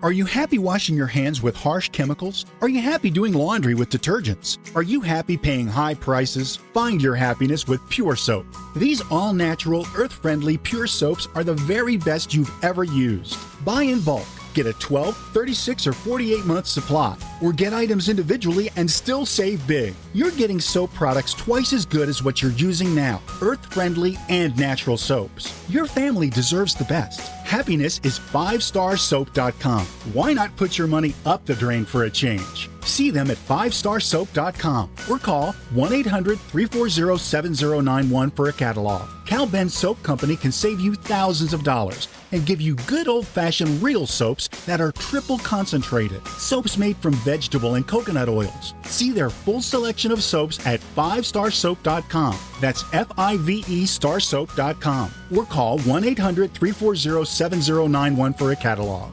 If you're 85 or younger, would you like peace of mind and comfort for your family? We're Final Expense Direct with an urgent message for you. The average funeral today costs over $8,000, but the most you'll get from government benefits is $255. How will your family pay the difference? We can help. Our senior plans start as low as just $1 a day and pay up to $30,000 for a funeral and other final expenses. Peace of mind is easy. There's no medical exam. You'll have lifetime coverage, and your plan can't be canceled as long as you pay your premiums. Call now for free information about our senior plans. Answer a few simple questions and receive approval right on the phone. Plus, call right now and we'll give you a discount prescription card for free. Call 800-557-0158. That's 800-557-0158. Again, 800-557-0158.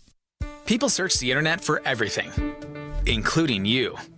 With a few clicks, information from your past can be quickly discovered, from business deals gone wrong to misleading reviews, negative articles, and unflattering images. Studies show 78% of people search for someone online before doing business with them.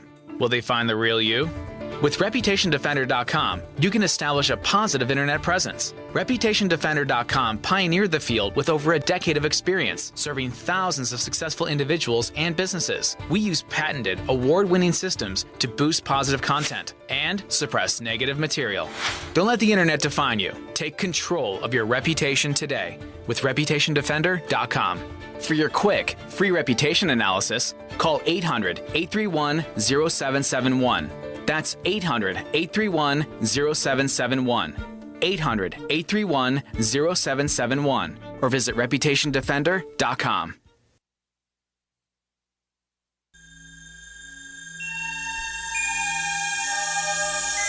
This is Jacques Vallée. You're listening to the Paracast, the gold standard of paranormal radio.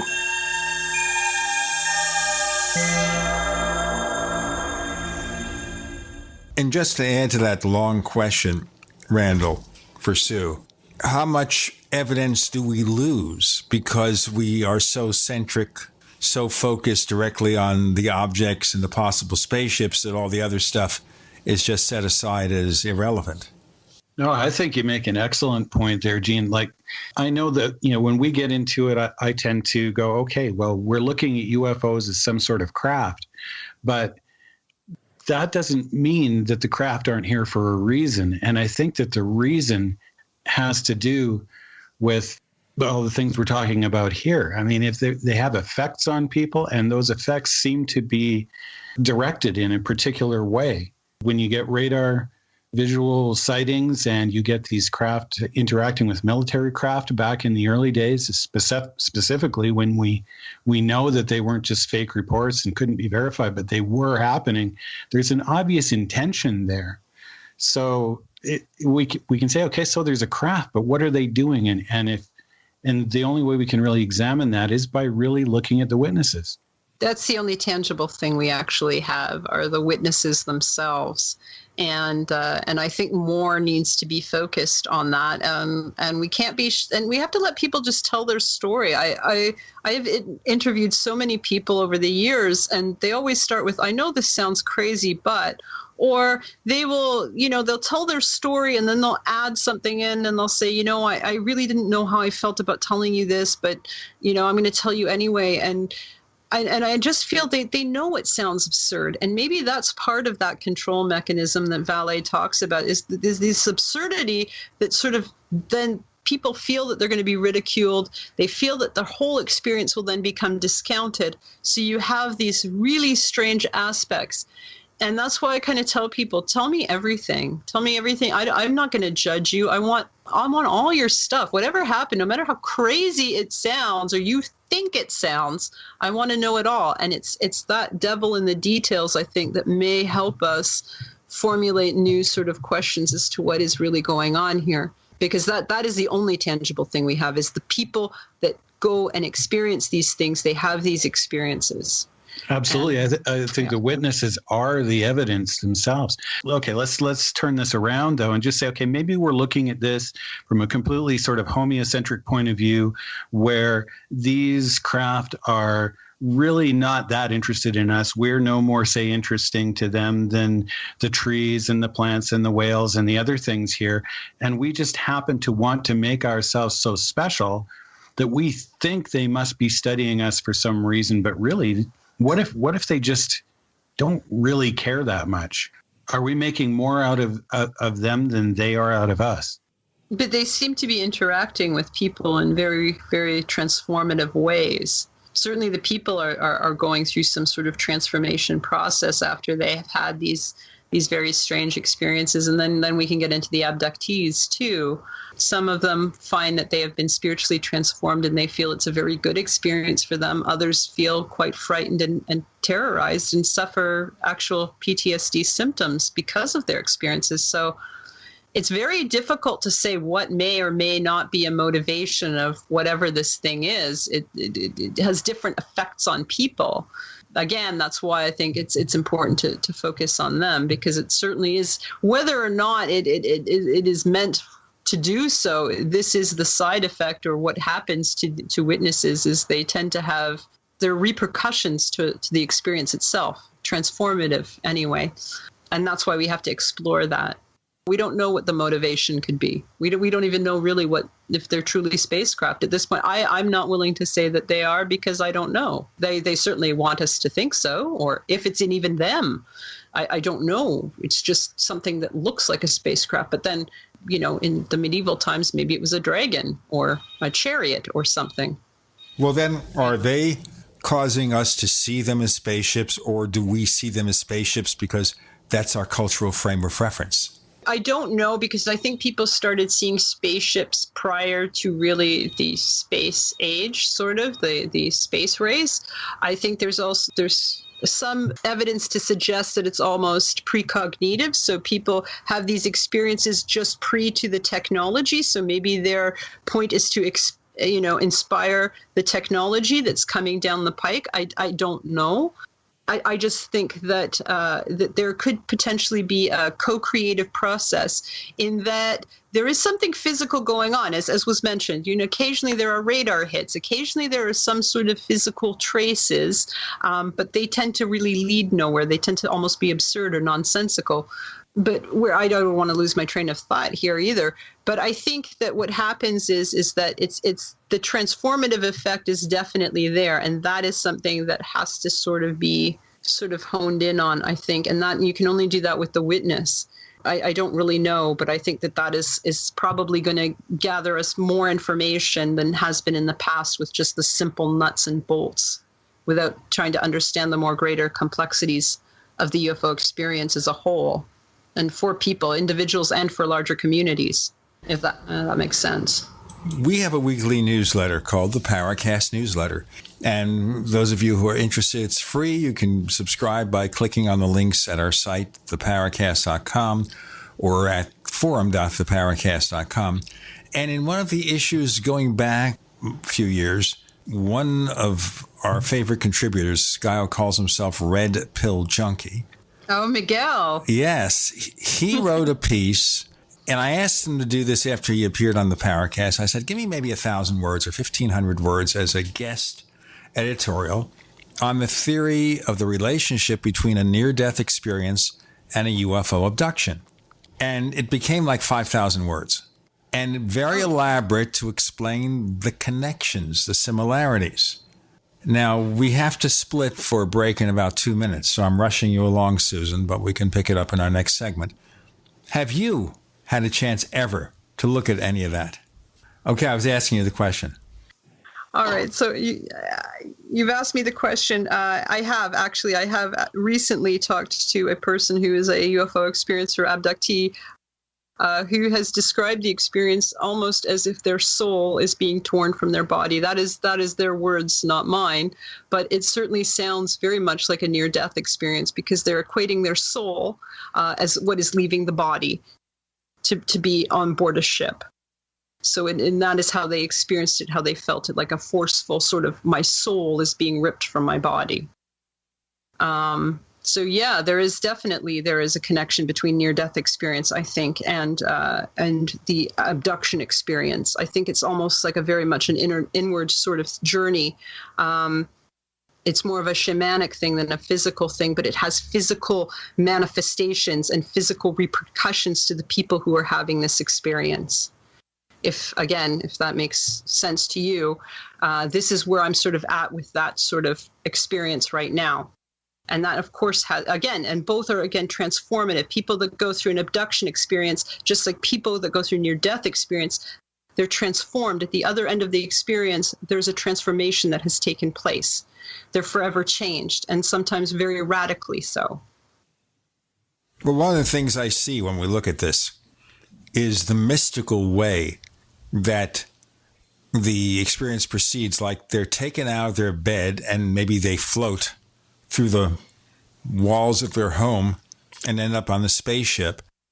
And then some people with near-death experiences, they remember themselves floating above the hospital bed or wherever their body is and seeing what's going on. Yes. And that is a connection right there. But then the problem in UFO research is we're just looking at aliens, and the aliens are landing, and they're just abducting people and performing painful experiments on them with instrumentation that doesn't seem to coordinate or conform with a highly advanced civilization that ought to be able to do this painlessly without having to even physically touch the person or bring them aboard a spaceship. We've got more to come with Susan Demeter-St. Clair, J. Randall Murphy, Gene Steinberg. You're in the Paracast.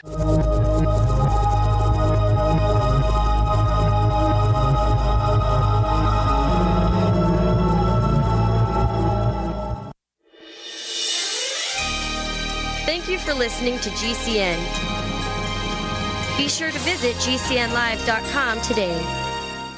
Do you need a website? Well, you can get a great deal on hosting services with Namecheap's legendary coupon code. They're offering substantial hosting discounts on shared hosting, business hosting, VPS hosting, reseller hosting, and even dedicated servers. Namecheap is preferred by millions. It's backed by a money-back guarantee. Use the coupon code LEGENDARY to cash in on the special deal at Namecheap.com, Namecheap.com. First came Attack of the Rockoids, and it was a critically acclaimed success. And now there's The Coming of the Protectors. A former military intelligence man is contacted by a space woman in a dream that turns out to be a nightmare because evil forces on her distant planet are planning to conquer the Earth. This is gripping science fiction of the classic kind. Attack of the Rockoids and The Coming of the Protectors. Find out more at rockoids.com. That's Rockoids, ROCKOIDS.com. Fully cooked, ready-to-eat bacon. I'm talking thick, meaty, center-cut presidential bacon. Savory and delicious. I buy some, I use some, I store some. Awesome. No refrigeration needed with a 10-year shelf life. NASA-packed technology. Bacon. Fully cooked, fully hydrated, ready to eat right from the packed bacon. Or warm and served. Life-saving, ready-to-eat bacon. 10-year shelf life bacon. Ships free at fullycookedbacon.com. Fullycookedbacon.com. The answer to being in control of your own healthcare is freedom from insurance. Become part of a group of self-pay patients that come together to share in each other's medical expenses. Individual share amounts begin at $107 a month and $347 for families. Choose from 3 health-sharing programs. Holistic treatments may be eligible for sharing. See guidelines. Discount programs available for dental, vision, and pharmacy. Go to libertyoncall.org. That's libertyoncall.org.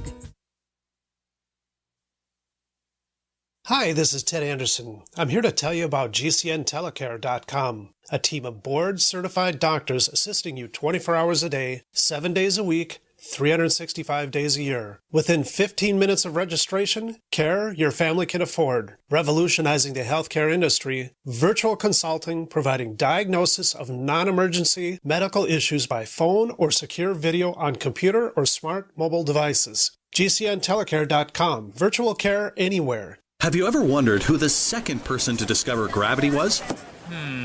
When you're in the mood for a treat, would you go to the second best bakery in town?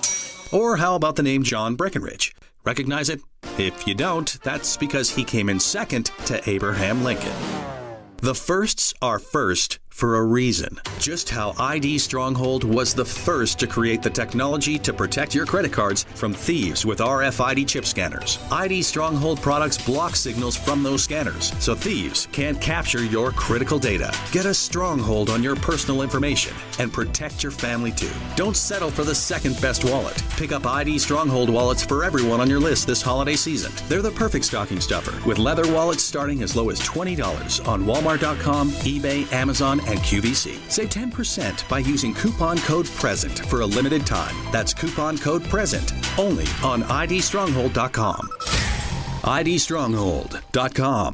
This just in. Before your doctor gives you another antibiotic prescription that you don't want, get this free report, The Miracle of Garlic, your first home medicine. This free report is filled with easy kitchen remedies for common colds, flus, sore throats, ear infections, and more. Plus, learn to boost your immunity before you get sick. Go now to gcnwellness.com. Just like it sounds, gcnwellness.com to get your free report, The Miracle of Garlic. Click gcnwellness.com.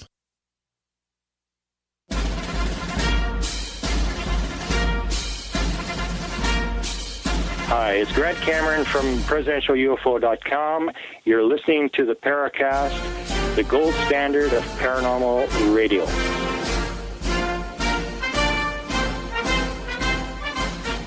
So we've been focusing a little bit on abductions, and when we try to do that on the Paracast, sometimes it gets a little wacky. But I was just bringing up Miguel's discussion, which is not unique to him, as he says. What do you think further about these other aspects of abductions that we're not paying attention to, unfortunately? I think that there are parallels between the two that if you're looking at both, if you're examining both, they're undeniable. It's the same thing with the aliens. The aliens often display abilities that are very paranormal in the sense that they're like ghosts. They're walking through walls. They're just appearing in homes. They're doing all sorts of very sort of ghostly-like things as well. If you examine all these various sort of paranormal things that are occurring, at their base, they seem to have a very similar sort of mechanism. The thought as well that was done by Dr. Scott Rogo in the 70s, who was one of the few parapsychologists who actually looked into UFOs. He did a discussion on a haunted sky, thinking literally that these things that were appearing were like ghosts. They were more apparitions. I've explored that as well, and through sort of dream symbology, are the UFOs more trying to communicate to us through a sort of dream language so that the UFO itself might look like a spaceship, but if we start maybe looking at the shape and the color and the context of how they appeared and what was going on in the lives of the people that were witnessing these things, maybe there's a symbolism in there that is being lost because we're only focusing on the very basic idea of a spaceship. You had mentioned to me before about whether or not I felt that we have a sort of creative aspect as well, if it's part of our expectation of what we think that we're going to see. So culturally, we're conditioned to see a spaceship. That's possible. Or what could be happening is we could be co-creating with something else. Maybe it is an alien. Maybe it's an alien other that is showing to us something that we, in our very naive state of development as a species, can understand.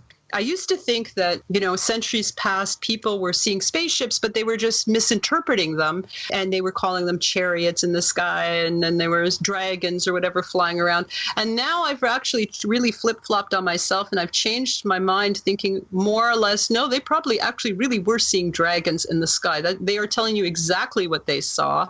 Perhaps it is part of a more co-creative process with the individual, with perhaps an alien other, perhaps with a universal consciousness that's sort of replaying sort of our fairy tales and myths out to us. I don't really know. But I think that asking these deeper questions and looking more at the whole sort of from parapsychology and ghosts and the spaceships and all these different things, and even cryptozoology, when it is the more strange or high strangeness with that, if you start looking and stripping away all the language that we have added and these stories that we have built on the base experience, you can see that there are commonalities with them all. So maybe that's what MUFON needs to do if it wants to be more relevant to our times, sexism and all that aside. Maybe it needs to start looking at more like parapsychology. And I know this is going to be a great big fight for some people, but maybe that is what it needs if it wants to potentially ask better questions, is to sort of look more at the total experience. Because people that do have UFO experiences, many of them do also experience ghosts, or if you start talking to them, you find out they grew up in a haunted house, or they have maybe some psychic abilities or things of that nature that I think are currently sort of being, by the mainstream UFO community, sort of swept under the rug, so to speak. I think that works both ways to some degree. I've tried to network with some of the paranormal research ghost hunter types here in Alberta and online, and I find that there's a real sort of resistance to the idea that the phenomena could be a unified thing. It's like, no, it's, it's the DPH hypothesis. Yes. And that's all there is to it. And they're just as stuck in that and as the ETH. And I think that's another good point you make on your website. But it goes both ways because, I mean, if the idea that a UFO or some anomaly in the sky is an alien spaceship has become entrenched, and it has over 70 years, it is really entrenched in people's minds, then you can say that a ghost as a dead person, that goes back a millennia or more. That's like going way back. That is truly entrenched in people's minds. They absolutely believe that a ghost is the spirit of a dead person. So they don't want to hear that maybe the same thing that's creating alien experiences could be this, because it doesn't work for them and in their belief system. And that's fine. You know what? People can believe whatever they want to believe, but as long as we're all like respectful for each other and we all have some sort of voice and something we can contribute. And if we do that, then maybe we can come up with some better stuff moving forward. But I hear you. It used to be in the Parapsychological Association as well on their website. It absolutely said, we do not look into UFOs. I think the webmaster has taken that down now since Eric and I had Eric's book got published, Illuminations, which Dr. Eric Willett, his book, that really looks at the parapsychological and the parasociological lenses of larger UFO waves and to a little bit individual UFO experience. I think since then they've taken it down because he is the Canadian liaison for the Parapsychological Association. But prior to that, we don't look into UFOs. I guess they thought, UFO people are crackpots or whatever. So that's a snobbery and an elitism there that's the other side. So it works both ways. So we're putting everything into boxes. Yes, and we can't do that because the only thing we have at this point is this is an experience that human beings have. That's all we know, really, for sure. I think we can apply some critical thinking to it and arrive at some most likely hypotheses that are better than others. But I was just reviewing some of my notes as we were going here, and maybe I've missed this. If you could clarify, you said you had a sighting in 1990 and then in 2001. Did we get to the 2016 sighting? 2016, I had an experience as well, where in this point I was actually going to do a bit of a sky watch, and I was going to follow some sort of specific protocols to doing that. It was a sort of just project for myself, and I had set this up, and I'd been thinking about it and contemplating it for a couple of months. And I went out to the location I was going to go at, and this is up in Lake Huron area, a nice remote area that I had been staying at. So the first night up there, no cameras, no nothing. I went out to the lake and I was out there with two other people. And that's, of course, with no cameras, when I saw this light, and from this light seemed to morph out a flying saucer. At that point, I just I was chuckling to myself thinking, of course, there's no camera equipment here. And I just thought, this is almost as if some cosmic trickster was sort of like, there you go. This is what you get for trying to plan out a sky watch. We're going to show up when you're least expecting it. So there. That was that experience. And that was a bit eye-opening for me. That's the trickster at work. If you look at the whole UFO experience and other experiences too, paranormal, there seems to be the trickster archetype or motif that can be applied to much of this. Even like with the best of intentions, people will go out and they do things like, say, going to a haunted house and having a vigil. And it's usually the best sort of things happen when the equipment is switched off or the battery's drained or they've given up on the vigil and they're sort of discussing about, okay, so, we're tired. It's 4 a.m. Let's go get a coffee. And this is where you'll get this spooky voice that bisects. They're recording. So it's not like something that happens that you can sort of electively seems to happen exactly as you want it to. This is where you get more into the sort of magic sort of aspects of the phenomena. It almost has that sort of trickstery motif that goes along with the experience. You can have these most spectacular things and the cameras are not working or they're not around or it's spontaneous somehow regardless of the best of planning. So this phenomena that you're talking about, to me, looking at it, and I know exactly what you're saying. Christopher O'Brien, our usual co-host here, has also got an excellent book on the trickster. A couple of them, some of the best I've seen on it. And what I seem to to notice is the common denominator with all of this is that there's an air of uncertainty about it. It doesn't ever want to leave enough evidence for people to be able to say that this is proof for someone else. It's proof for them, but not for someone else who's looking for some sort of confirmation. And so we've got all of these people in society separated by an inability to essentially read each other's minds and try to have some sort of connection. It's really quite interesting. Like, we know everyone is out there who's had these experiences, but we don't know for sure which one. We have no evidence. We just know it has to be there. Well, that's the thing. Maybe there's that message. Maybe there's the lesson in that. I don't really know, but you're correct. There is. I think that's a really important part of this whole phenomena. For people who know this truth, for us to find a way to make that connection. I think that's the challenge. If I was to look at it and say if there was any sort of intent behind it at all, that seems to be part of it. Sue, Gene, Randall, you're in the Paracast.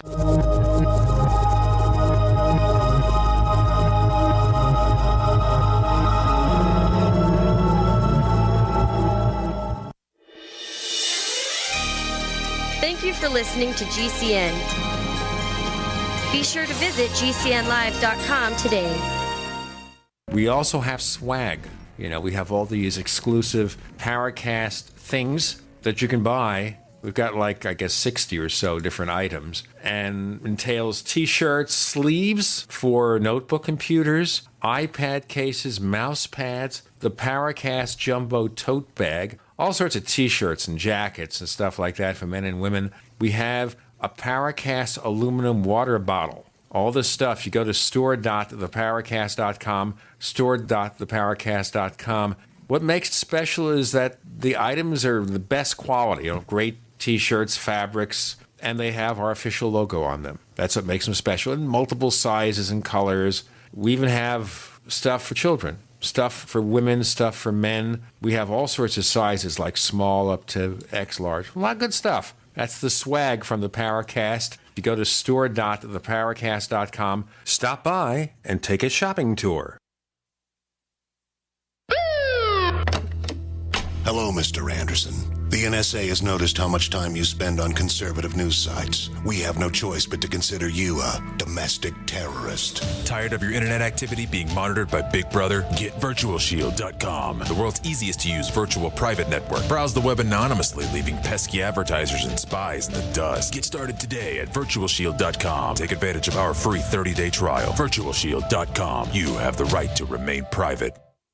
A commemorative President Trump dollar for only $5? Yes, the historic Trump dollar starts at only $5 at TrumpDollar.us. Choose from our unique 3-coin collection in gold, silver, and copper. The Vote Trump dollar, inaugural Trump dollar, and Make America Great Again Trump dollar. Available only at TrumpDollar.us. Minted in the USA, our Trump dollars commemorate President Trump's patriotic stand. Order your Trump dollar collection today in time for Christmas delivery at TrumpDollar.us. That's TrumpDollar.us.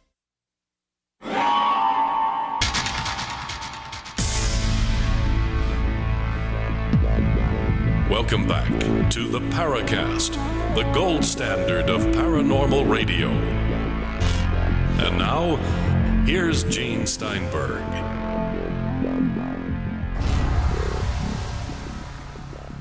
We're back with J. Randall Murphy, guest co-host. I'm Gene Steinberg. Our guest is Susan Demeter-St. Clair. Before we go on, remind you that we have a second radio show called After the Paracast. It's a supplement show. It's additional interviews. It's unfiltered conversation. And one of our most interesting episodes in the past year was when we presented Monty Shriver, former resident of Aztec, New Mexico, who could testify that he was there when the supposed UFO crash occurred, and he remembers nothing. He checked with his friends at a school reunion, and they remembered nothing. An exclusive interview. To hear that show, you've got to be a subscriber to the Paracast Plus. Go to plus.theparacast.com. That's plus.theparacast.com. We also give you a version of this show free of the network ads. Better quality audio. Prices start just $1.49 a week. Randall, you were going to ask a question in our last segment, but we had to stop for a piece of business. Go ahead, please. Just briefly returning to your 2016 sighting, there, Susan, I was asking if the other two people that you were with also saw this light morph into a flying saucer. Yes, they did. They had the same experience that I did. And one of them did actually try and take an image with a cell phone. And that image really shows nothing. It looks like it could be almost, because the sun was setting at the time. So it looks like it could be almost a lens flare or just this little splotch of light in the sky. And it was so absurd, but in some ways disheartening to me because of this project that I wanted to do. Sort of gave up on that project. But what I did do is I made a piece of glass. Getting back to creativity, I made a piece of glass that sort of immortalized the experience, where I put in this teeny little piece of light, this little glass bit of what would be light, and on a setting sun, and that sort of immortalized the experience for myself. It was very strange. And like I said, I had planned to sort of do sort of impromptu sky watching and do sort of things to sort of provoke or manifest the phenomena. And I was hoping to get some sort of thing going with the camera. And that just never worked out. It was so bizarre. And thankfully, there were two other people with me that could say, yeah, this happened, because otherwise I might not have even believed it myself. It was so absurd and strange that, here's this light, and I didn't even see it first. It was my companion that was with me was pointing out the light, and it was sort of pulsing, and then it just sort of morphed into a UFO. So this wasn't something that was as close as when you saw in 2001. It must have been off in the distance to some degree. It was often more into the distance, whereas it was close, but not the closest that I ever had was that 2001. Was very close, and it seemed excessively structured, like it was like a spaceship, and there were these lights that were coming down. They came down. It was, at first I thought it was triangular shaped, and then I realized it was more of a diamond shape.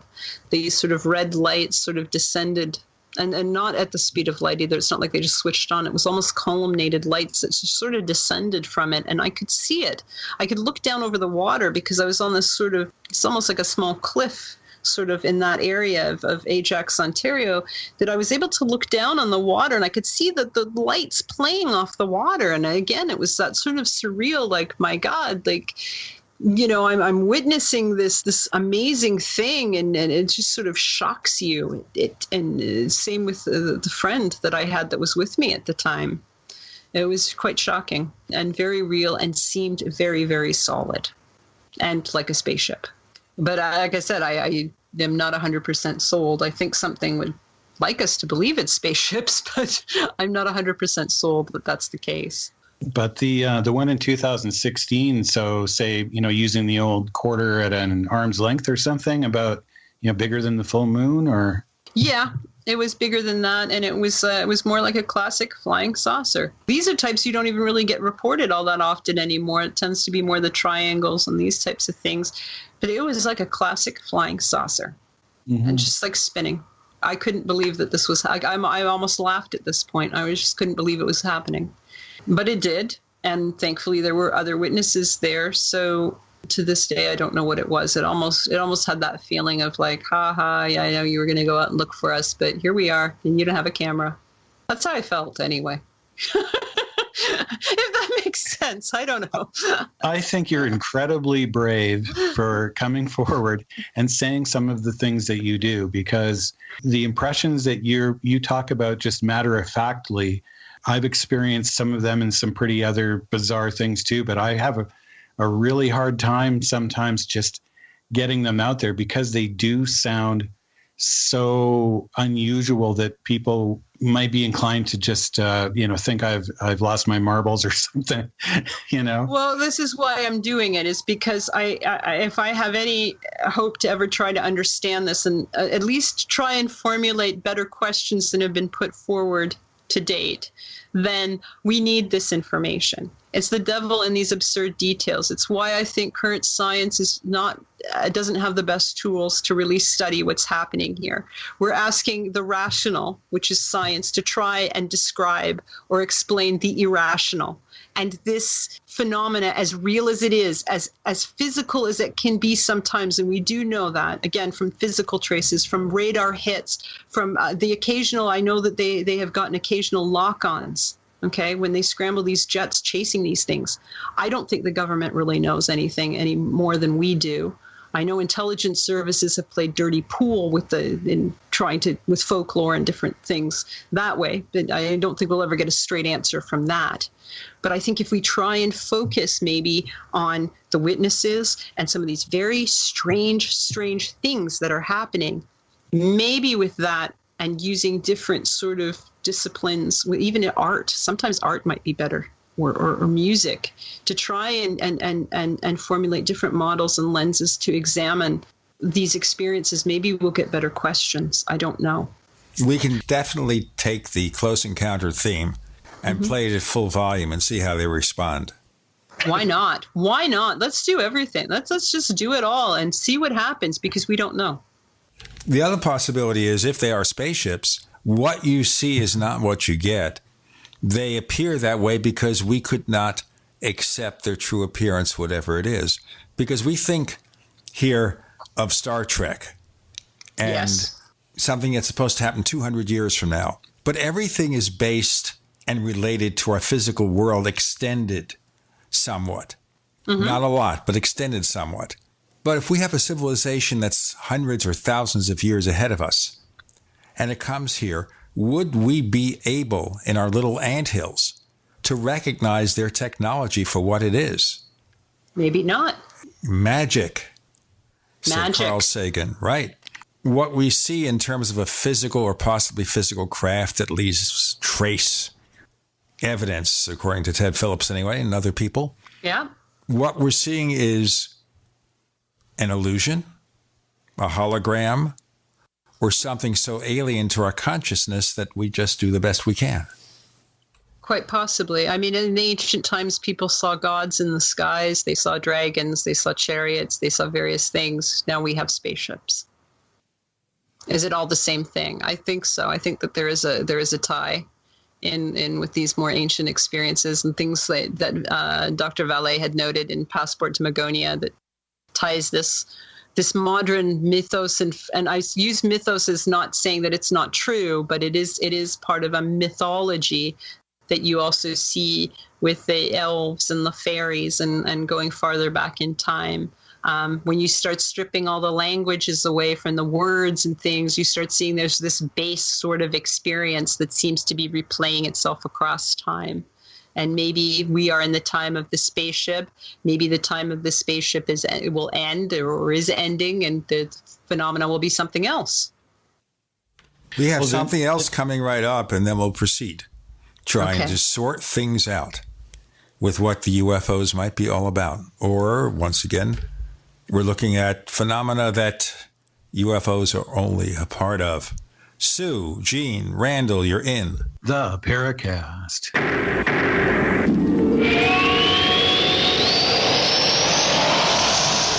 Attack of the Rockoids has been well received by critics and readers alike. It's a thrill-a-minute story you'll never forget. A former U.S. military intelligence officer is haunted by intense dreams about a beautiful woman pleading for his help after a terrible battle in outer space. But the dreams turn out to be true and thrust him into a telepathic love affair with a woman whose faraway planet is intent on destroying the Earth. And now the gripping tale continues in The Coming of the Protectors. It's the second book of the Rockoids trilogy, a galaxy-spanning adventure that pits our hapless heroes against powerful, fanatical enemies that threaten the lives of freedom-loving beings everywhere.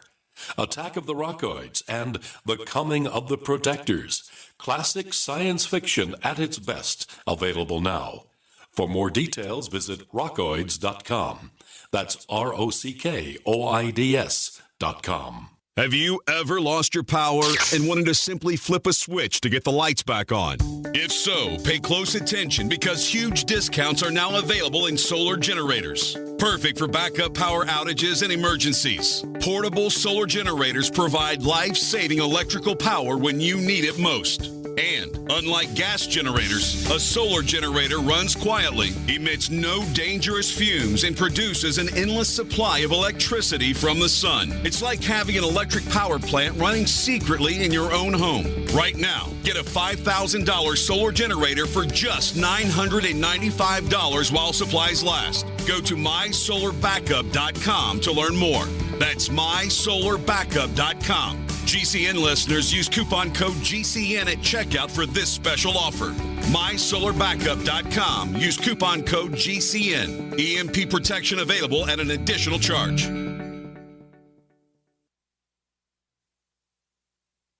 This just in. Before your doctor gives you another antibiotic prescription that you don't want, get this free report, The Miracle of Garlic, your first home medicine. This free report is filled with easy kitchen remedies for common colds, flus, sore throats, ear infections, and more. Plus, learn to boost your immunity before you get sick. Go now to gcnwellness.com, just like it sounds, gcnwellness.com to get your free report, The Miracle of Garlic. Click gcnwellness.com. Sometimes life can be a pain in the neck, or back, or shoulder. Long distance travel or long hours in front of a computer can take its toll on your body. Why take another pill? Treat your aches and pains with Sunshine Pillows.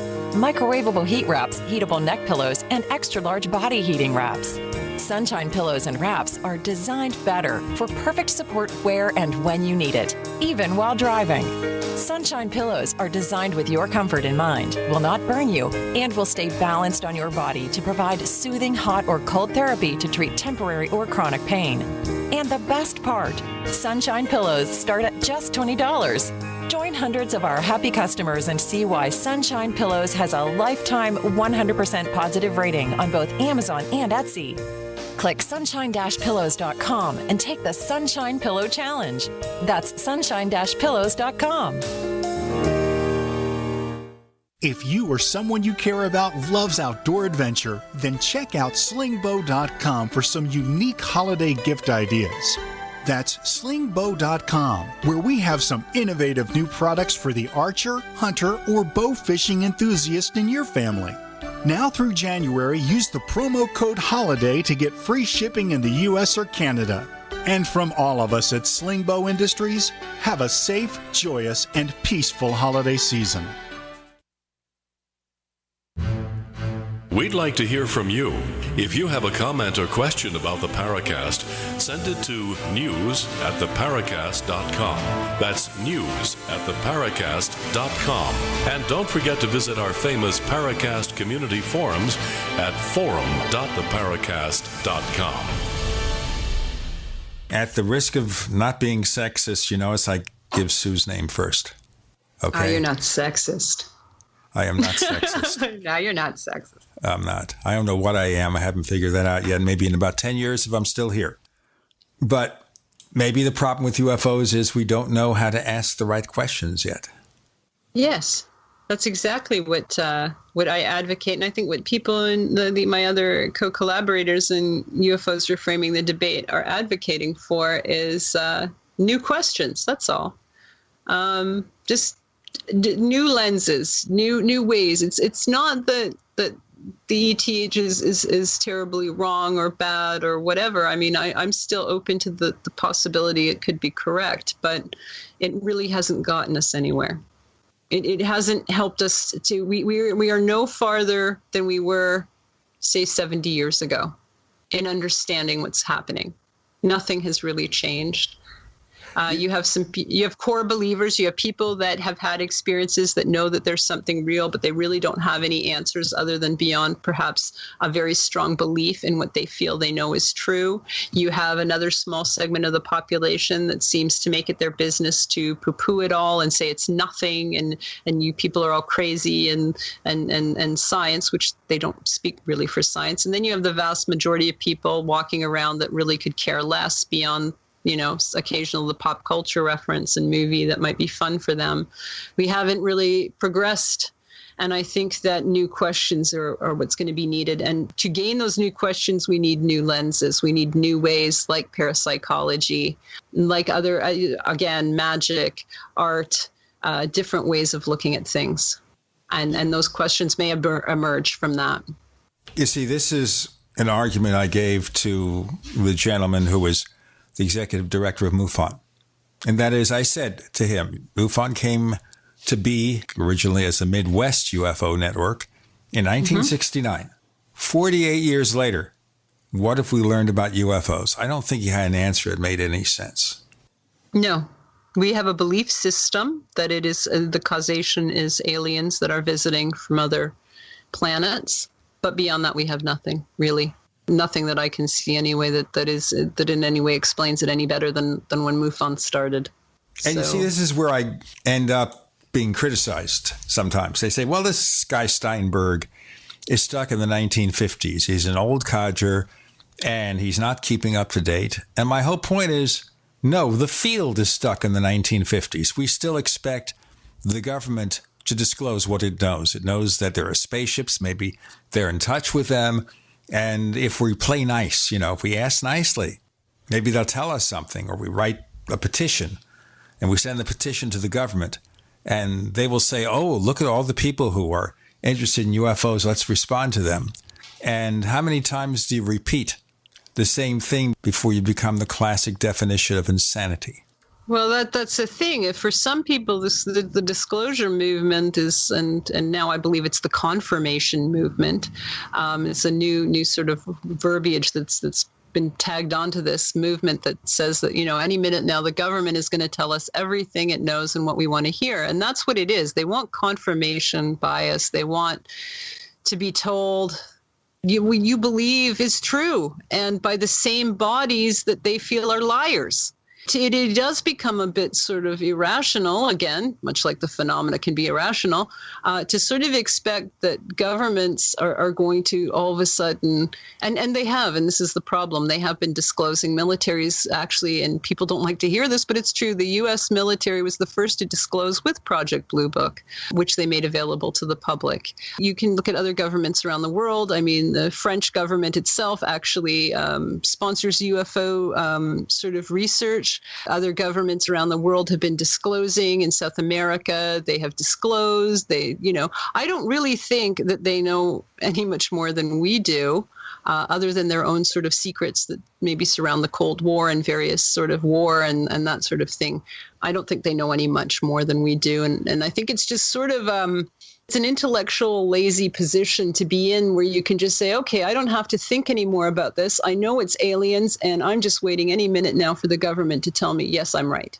That, to me, sums up the disclosure movement. I don't think it's going to lead anywhere.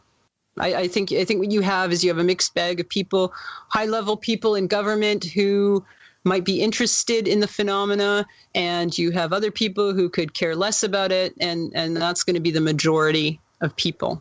So just like the general public. And anyone who's ever worked in government positions will tell you with the bureaucracy alone and trying to keep like some massive secret is going to be virtually impossible. People talk. Especially when we're talking here about not 48 years, 58 years of UFOs, 60 years, 70 years. It's been going on for years. And when is somebody going to reveal the information? I mean, we have alleged whistleblowers from time to time who tell us things. We have this Air Force disinformation guy, Richard Doty. Ever hear of him? Oh, yes. Okay. Now, I may get him on the Paracast. This has been a back and forth that happens every so often. But he did tell me in one email, and I feel that there was nothing he said that was secret, that we in the UFO field don't know anything. We got it all wrong. And I don't think he was talking about what we're talking about today. He's right. I mean, we don't really, what do we know? We know that people, good people, sane people from all sorts of different backgrounds, with the exception of maybe a higher preponderance for people who are creative types that have these exceptional experiences, that transform them either on a personal level or in the case of maybe large UFO waves on a societal level. Beyond that, we know nothing. We really don't. So yes, in that case, he's correct. But he is another one, and if he's listening in, he's a trickster, another trickster type person. And you find a lot of this within the paranormal community, people that are very sort of, and maybe there's some truth, a little bit of truth to what they're saying. Maybe there's a lot of showmanship to what they're saying. Maybe there's disinformation in there. So you have to be aware of that sort of too, which is why I tend to stay away from the experts or the self-proclaimed experts, and I look more towards the actual people who are out, the average person who's having this experience. I'm going to get better information from that than trying to chase this white rabbit down this hole into the, intelligence services and all this kind of stuff. If you want to pursue that, fine, but I don't think it's going to bring us any closer to the phenomena of what's happening. And even then, how can we trust any of what's being told to us, right? Well, it is definitely interesting from that parasociological point of view, though. I mean, hardly... you couldn't have anything much more interesting than Doty and the aviary and all of that when you start looking at that, because I mean, that's why I kind of laugh, because what else would you expect from Doty but to tell us that we have it all wrong? Because that's exactly what his whole purpose is to throw confusion into the thing.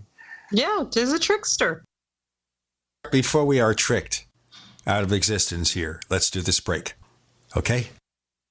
Susan Demeter-St. Clair, Gene Steinberg, Randall Murphy, you're in the Paracast.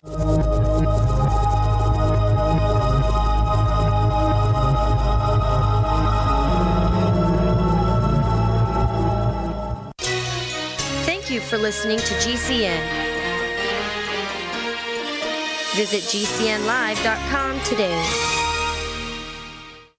This just in. Before your doctor gives you another antibiotic prescription that you don't want, get this free report, The Miracle of Garlic, your first home medicine. This free report is filled with easy kitchen remedies for common colds, flus, sore throats, ear infections, and more. Plus, learn to boost your immunity before you get sick. Go now to GCNwellness.com, just like it sounds, GCNwellness.com to get your free report, The Miracle of Garlic. Click GCNwellness.com.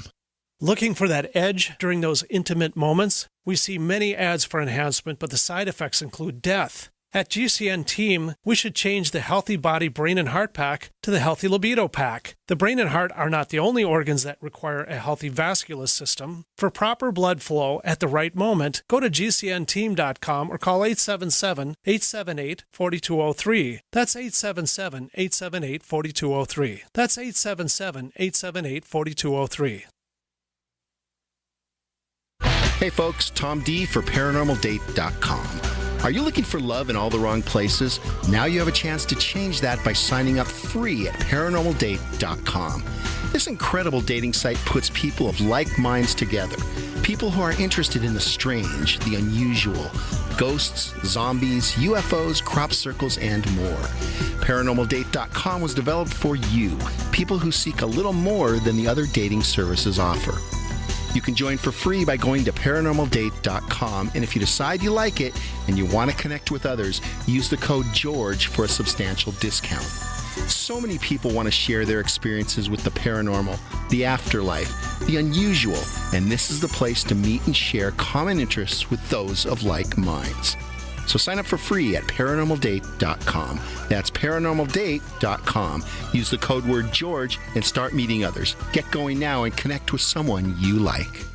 Message and data rates may apply. Sick of hair loss, thinning hair, bald spots? Ever thought about hair restoration? It's a life-changing decision. Thankfully, the first step is incredibly easy and absolutely free because Bosley, America's #1 hair restoration expert, is giving away an absolutely free information kit that reveals just how easy and affordable their permanent solution to hair loss really is. Get yours by texting EASY44 to 85850. You'll see for free just how great your hair could look. Plus, we'll also give you a free gift card when you text EASY44 to 85850. Join the men and women all over the country who have come to Bosley, the world's most experienced hair restoration expert, for their permanent solution to hair loss. If you've ever thought about getting your hair back, don't miss this incredible offer. We're giving away an invaluable information kit absolutely free, plus a gift card for $250 off to everyone who texts EASY44 to 85850. That's EASY44 to 85850. Heart disease is on the rise. Clogged arteries, high blood pressure, and high cholesterol levels may not be fully detected by you, but the symptoms are there. Loss of energy, blood sugar spikes and drops, poor circulation, and irregular heartbeat are just a few of these that can alert you that something is wrong. Hear how Heart and Body Extract is making a difference in thousands of people's lives across America. My blood pressure has normalized. My diabetes has totally improved. Everyone is telling me now how much healthier I look, and I'm telling everyone how much healthier I feel. I recommend Heart and Body Extract to everyone. Anybody over 40 in the North American continent should be using this product as a preventative to keep their cardiovascular system healthy. Order your 2-month supply today by calling 866-295-5305. That's 866-295-5305. Or order online, hbextract.com. Heart and Body Extract, 866-295-5305 or hbextract.com.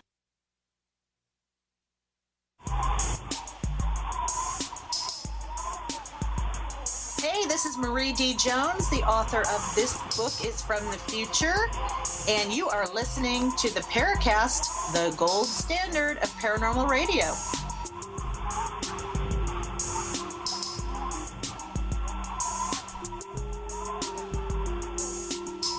This is not quoting the letter from Rick Doty that I have in front of me now, but it quotes something else where he quotes Phil Klass, the infamous skeptic, who said, "The UFO community does more harm to themselves within than I could do to them from outside." I agree with that. I do think so as well. But he is, again, another trickster-like character. And I think of the famous class curse, where we're all cursed to never, to get to the end of our lives without ever really knowing what is going on with the UFOs. But he himself was a trickster-like person. But these people also, they serve some sort of role or function, I think, to the greater sort of picture, in that they also enact change. They also either reinforce beliefs, because that when you have a very strong belief and someone sort of fights against it, it tends to entrench. We know this through psychology. It tends to entrench that belief even further. So when you have the two true believers, and then you have these arch skeptics coming in, they only work towards reinforcing and re-entrenching that belief system in the others. So, I mean, Klass himself was a trickster-like character. All of these ones that tend to become really like sort of UFO celebrities, which he was in his own sort of way, a UFO celebrity, they tend to have that sort of those trickster-like sort of characteristics within themselves. I think so anyway. I wonder here whether the authorities, the military, sometimes takes advantage of UFO and the UFO mythology to do their own things, to engage in experimentation, to hide in plain sight. Well, we've got our test aircraft, we'll send it out there, and if someone sees it, it's just a UFO, forget about it. Oh, for sure. And there's evidence of that, too. There's also evidence of social experiments that were done. This was covered by one of my co-collaborators of the book, Smalls Lewis, who was discussing how they've weaponized the UFO sort of folklore and mythos and things to do social experiments, to hide sort of their own projects, or and yeah, absolutely, you would be naive to think that they haven't done that. But that in itself doesn't bring us any closer to what the actual UFOs are, because not all of these experiences are going to be explained by the government playing dirty pool, or in this case, intelligence services, more so even than the military. It's the intelligence services that are playing dirty pool with the topic itself, putting out disinformation, or they're hiding their own projects by maybe making the, other things look absolutely crazy, I mean, maybe I've heard that speculation with DeLong as well, is that, he's putting out all these hoaxes and things that is just incredibly, again, irrational, to try and say, here is the UFOs as they are, and we know that they're hoaxes, and so it kind of discredits. But at the same time, is that the purpose, to discredit? Who knows? But all of this, again, it doesn't get us any closer to what may be the mechanism or what may be the true causation of genuine UFO experience. I also wonder if, when we were doing drug experimentation with some people, whether any of these early UFO abductions were in fact the results of experimentation, messing with their minds with hypnosis, because, you can pretty well control the narrative with the right commands, and they believe they were abducted. And I keep saying this about Barney and Betty Hill, because they lived near a military base. Most of the people they knew were military. They lived at a time when biracial couples were really, really not treated very nicely. And a lot of things they may want to study, and they became unwary victims. Maybe. I mean, if you ask Kathleen Marden, of course, was Betty Hill's niece, or Stanton Friedman, or people like that, they'll say, no, look at all this evidence that it was something. But the creatures they allegedly saw are not matched by most abductions. Very different. Yes.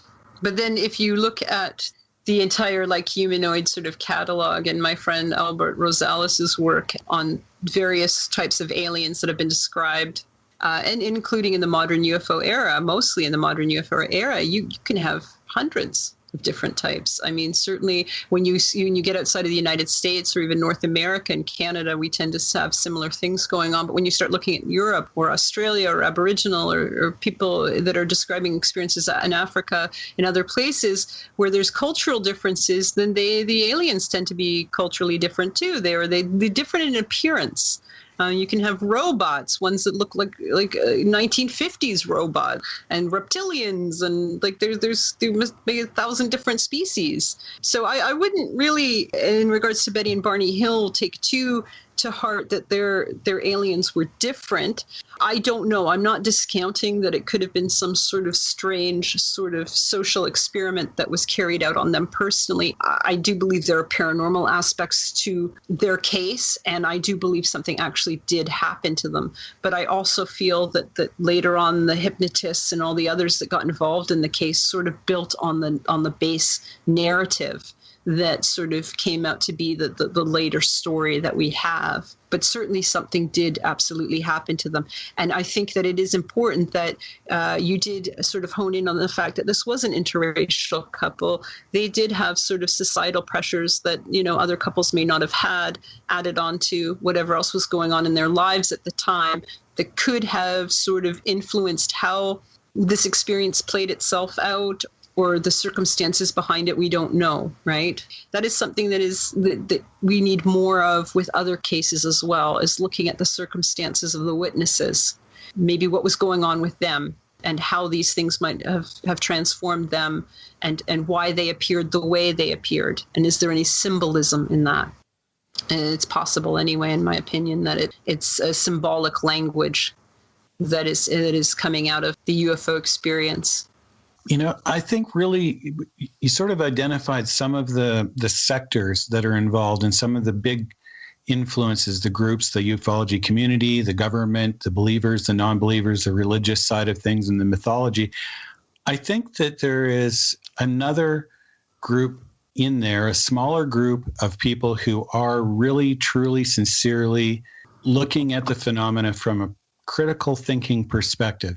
I know that seems like it might not be that much different than some of the rest, but I'm one of them. And I really do think that when you distill it all down, that we have moved ahead from the 50s. I think that we can be as reasonably confident now more than ever that we are dealing with some sort of craft. I'm not saying spaceship, but I certainly don't see anything wrong with the interstellar hypothesis. But the idea that we're dealing with craft is just so sensible that I just can't see why it would make any sense to say otherwise, unless we're dealing with an absolute hoax or hallucination or something like that. But when we're talking about core phenomena, we're dealing with craft as causal factors here.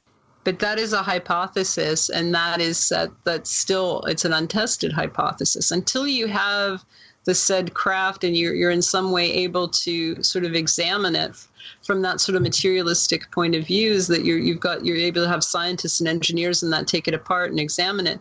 It's still a hypothesis, and it can't be tested. And again, science deals in the rational, and what we have here is very irrational. So hang on. I'm not talking about science here. I'm talking about something called critical thinking, which is a little different.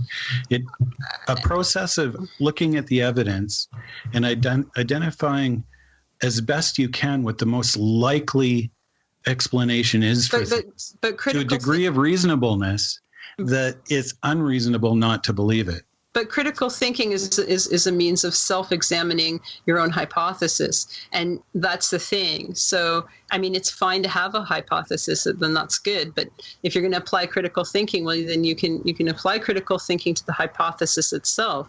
So it is only a hypothesis at this point. There's no evidence to support it. It's an untested hypothesis. Final segment with Sue and Jean and Randall. You're in the Paracast.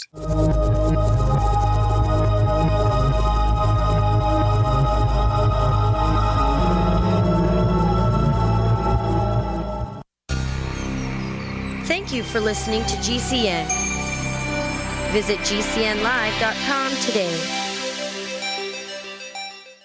As you know, neighbors, web hosting can be pretty cheap. But not all hosting is the same. DreamHost wins Best of Awards year after year. You get unlimited disk space, unlimited bandwidth, and even the low-cost plans put your sites on high-performance SSDs. Want to know more about what DreamHost has to offer? Go to technightowl.com/host. Once again, that's technightowl.com/host. First came Attack of the Rockoids, and it was a critically acclaimed success. And now there's The Coming of the Protectors. A former military intelligence man is contacted by a space woman in a dream that turns out to be a nightmare because evil forces on her distant planet are planning to conquer the Earth. This is gripping science fiction of the classic kind. Attack of the Rockoids and The Coming of the Protectors. Find out more at rockoids.com. That's Rockoids, ROCKOIDS.com.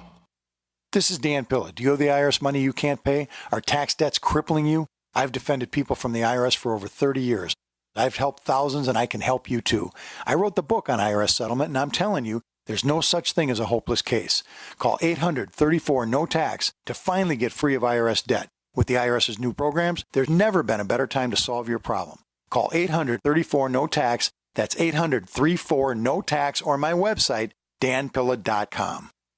Fully cooked, ready-to-eat bacon. I'm talking thick, meaty, center-cut presidential bacon. Savory and delicious. I buy some, I use some, I store some. Awesome. No refrigeration needed with a 10-year shelf life. NASA-packed technology. Bacon. Fully cooked, fully hydrated, ready to eat right from the packed bacon. Or warm and served. Life-saving, ready-to-eat bacon. 10-year shelf life bacon. Ships free at fullycookedbacon.com. Fullycookedbacon.com. Most people think life insurance pays after you're dead. That's true. But did you know you can have tax-free access to your life insurance while you're still alive? You can use the life benefits of your life insurance to grow your money with certainty and guarantees. No stock market risk, no tax risk, and no penalties. Call Life Benefits if you'd like a free book about how this can be done. Call 702-660-7000. That's 702-660-7000. Have you checked your ECS lately? We have. We are New Pharma, scientists who specialize in human functions controlled by the endocannabinoid system, or ECS. Let me simplify. Your ECS is involved in physiological processes like appetite, pain sensation, mood, memory, and immune systems. New Pharma's patent-pending science is the big difference in our natural solutions, formulated for your well-being. For example, our foundation product provides targeted nutrition to support a healthy endocannabinoid system, which is directly responsible for managing and controlling inflammation. This product contains turmeric, which is known as one of the best anti-inflammatories on the planet. Our allergies product contains sage, which is a very effective decongestant. See all of our amazing capsules, essential oils, and ECS herbal teas at GNUPHARMA.com. New Pharma. Your path to wellness begins here. This just in. Before your doctor gives you another antibiotic prescription that you don't want, get this free report, The Miracle of Garlic, your first home medicine. This free report is filled with easy kitchen remedies for common colds, flus, sore throats, ear infections, and more. Plus, learn to boost your immunity before you get sick. Go now to gcnwellness.com, just like it sounds, gcnwellness.com to get your free report, The Miracle of Garlic. Click gcnwellness.com.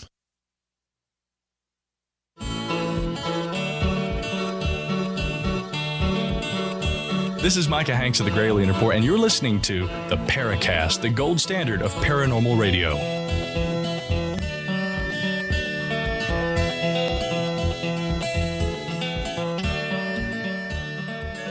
He asks the question, what are we? Are we mystical phenomena? Randall and Sue were engaged in a back and forth. We are the excluded middle. That's what we are. That's what Greg Bishop told me. Greg Bishop's right on. We are the excluded middle.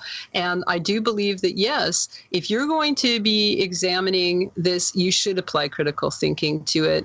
But we have to realize that when it comes to hypotheses that are untested, that at the end of the day, if we're going to say, okay, this seems more reasonable, but that's still a belief system. That's still belief versus actual sort of.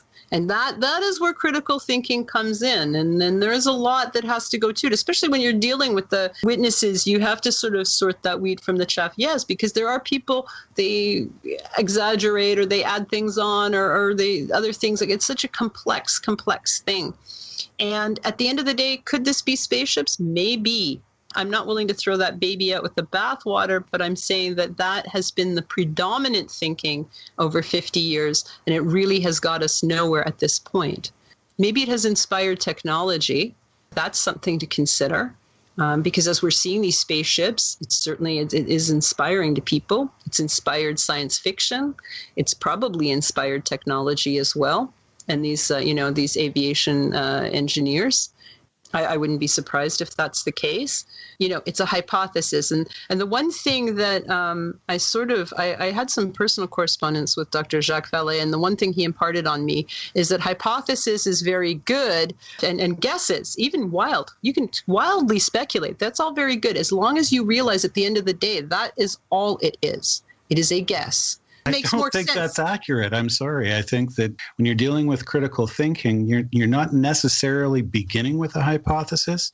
What you're doing is looking at a point of view and a frame of reference, identifying purpose, goals, and objectives, gathering information, data, facts, and so on. And what you're doing is you're using a logical, sensible way of distilling out what's most likely to be true to the point where it's just as reasonable to believe that as it is pretty much anything else we believe based on hypothesis or whatever else. So I think people misunderstand critical thinking. Well, you start with question. This is the basis of science. You have to start with what is a UFO? And then we can build a hypothesis around it. Hypothetically, well, people are describing what seems to be a spaceship. Therefore, can we test that hypothesis? Currently, no. The basis of the question still comes down to what is the unidentified flying object. Yes, when we can apply critical thinking to individual cases, sometimes we can debunk, which is actually a very good thing. It's good to sort of say, okay, so you know what, I can go out and I can investigate this case and I can prove a sort of mundane explanation, or it's more reasonable to say that these people absolutely were looking at Venus, because this does happen on occasion, okay? This does happen that people misidentify things, or that hoaxes can kind of be unraveled. This is where I think critical thinking really comes into play. But as to the actual anomaly, it is still an anomaly. And we are still left with hypothesis based on our question. But we really have nothing beyond that witnesses are saying that this has happened to really support any one single hypothesis. And that's what we argue for in the book, is just simply, we're not saying we have any answers. We're just saying we need better questions applied and better hypotheses applied than what we have had so far, which really has not brought us any closer to what this truly is. And that's my opinion. We can disagree. And we can respectfully disagree, because I'm willing to admit I could be completely 100% wrong. But I do agree with you. I think critical thinking is necessary. And I think that there is a lot to be said for sorting the wheat from the chaff. And that's where the more nuts and bolts sort of UFO approach can be very useful. You know? Well, absolutely. If we talk about where the word comes from, what it is, there isn't even agreement in the community as to what the word means. But, you know, I think I've got it figured out. I went back and did a whole word history on the thing, and I think I've got it figured out, but I know a lot of other people certainly don't. And when you put it into that perspective using the principles of critical thinking, and then you look at, well, okay, so what is parapsychology?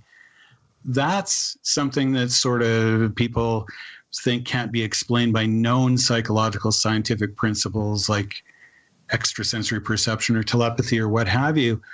But what if you can? What if you can say, okay, by the means of critical thinking, if we look at this as technology of some sort, is technology capable of producing the phenomena? Is our technology capable of producing the phenomena?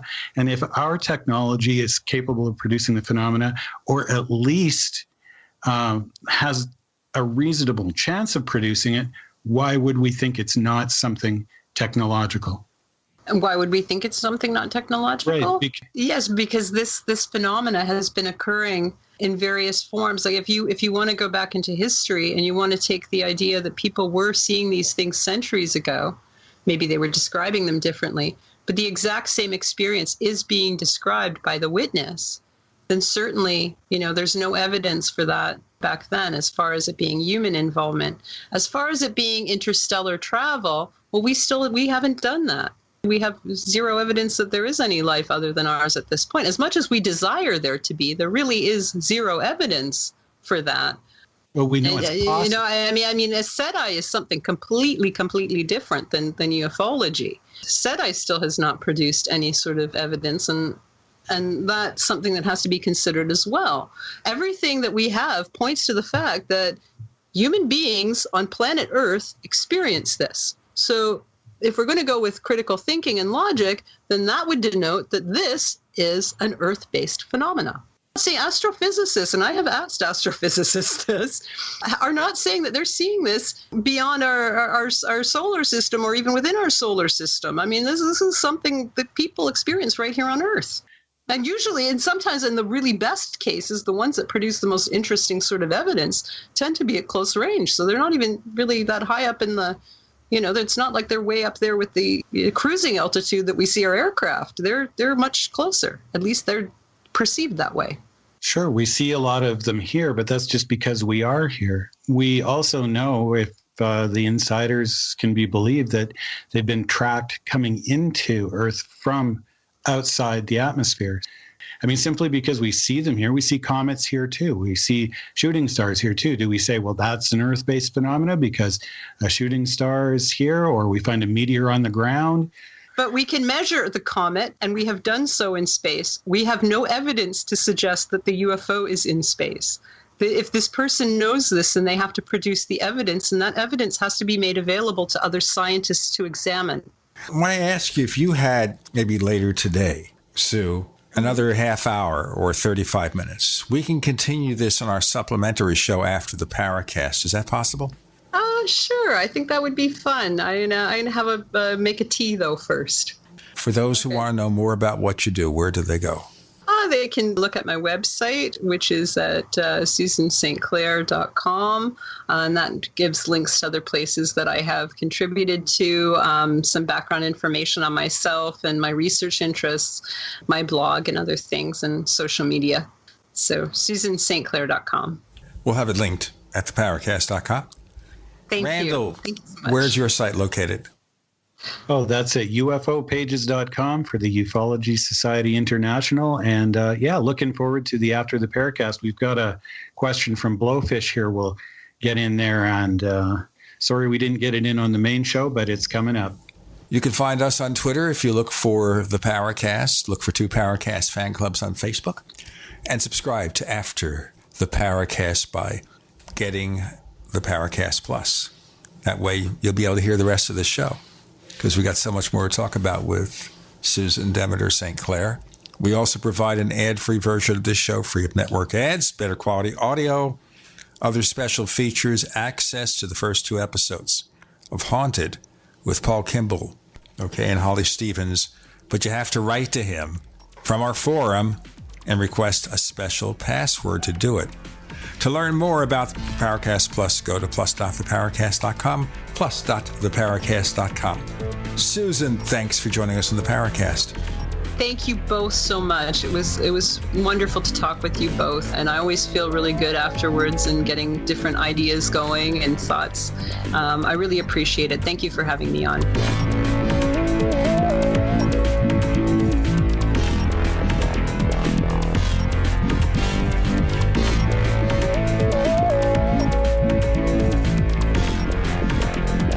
The Paracast, featuring Gene Steinberg and Christopher O'Brien, is a copyrighted presentation of Making the Impossible Incorporated. Tune in next week for a new adventure in The Paracast.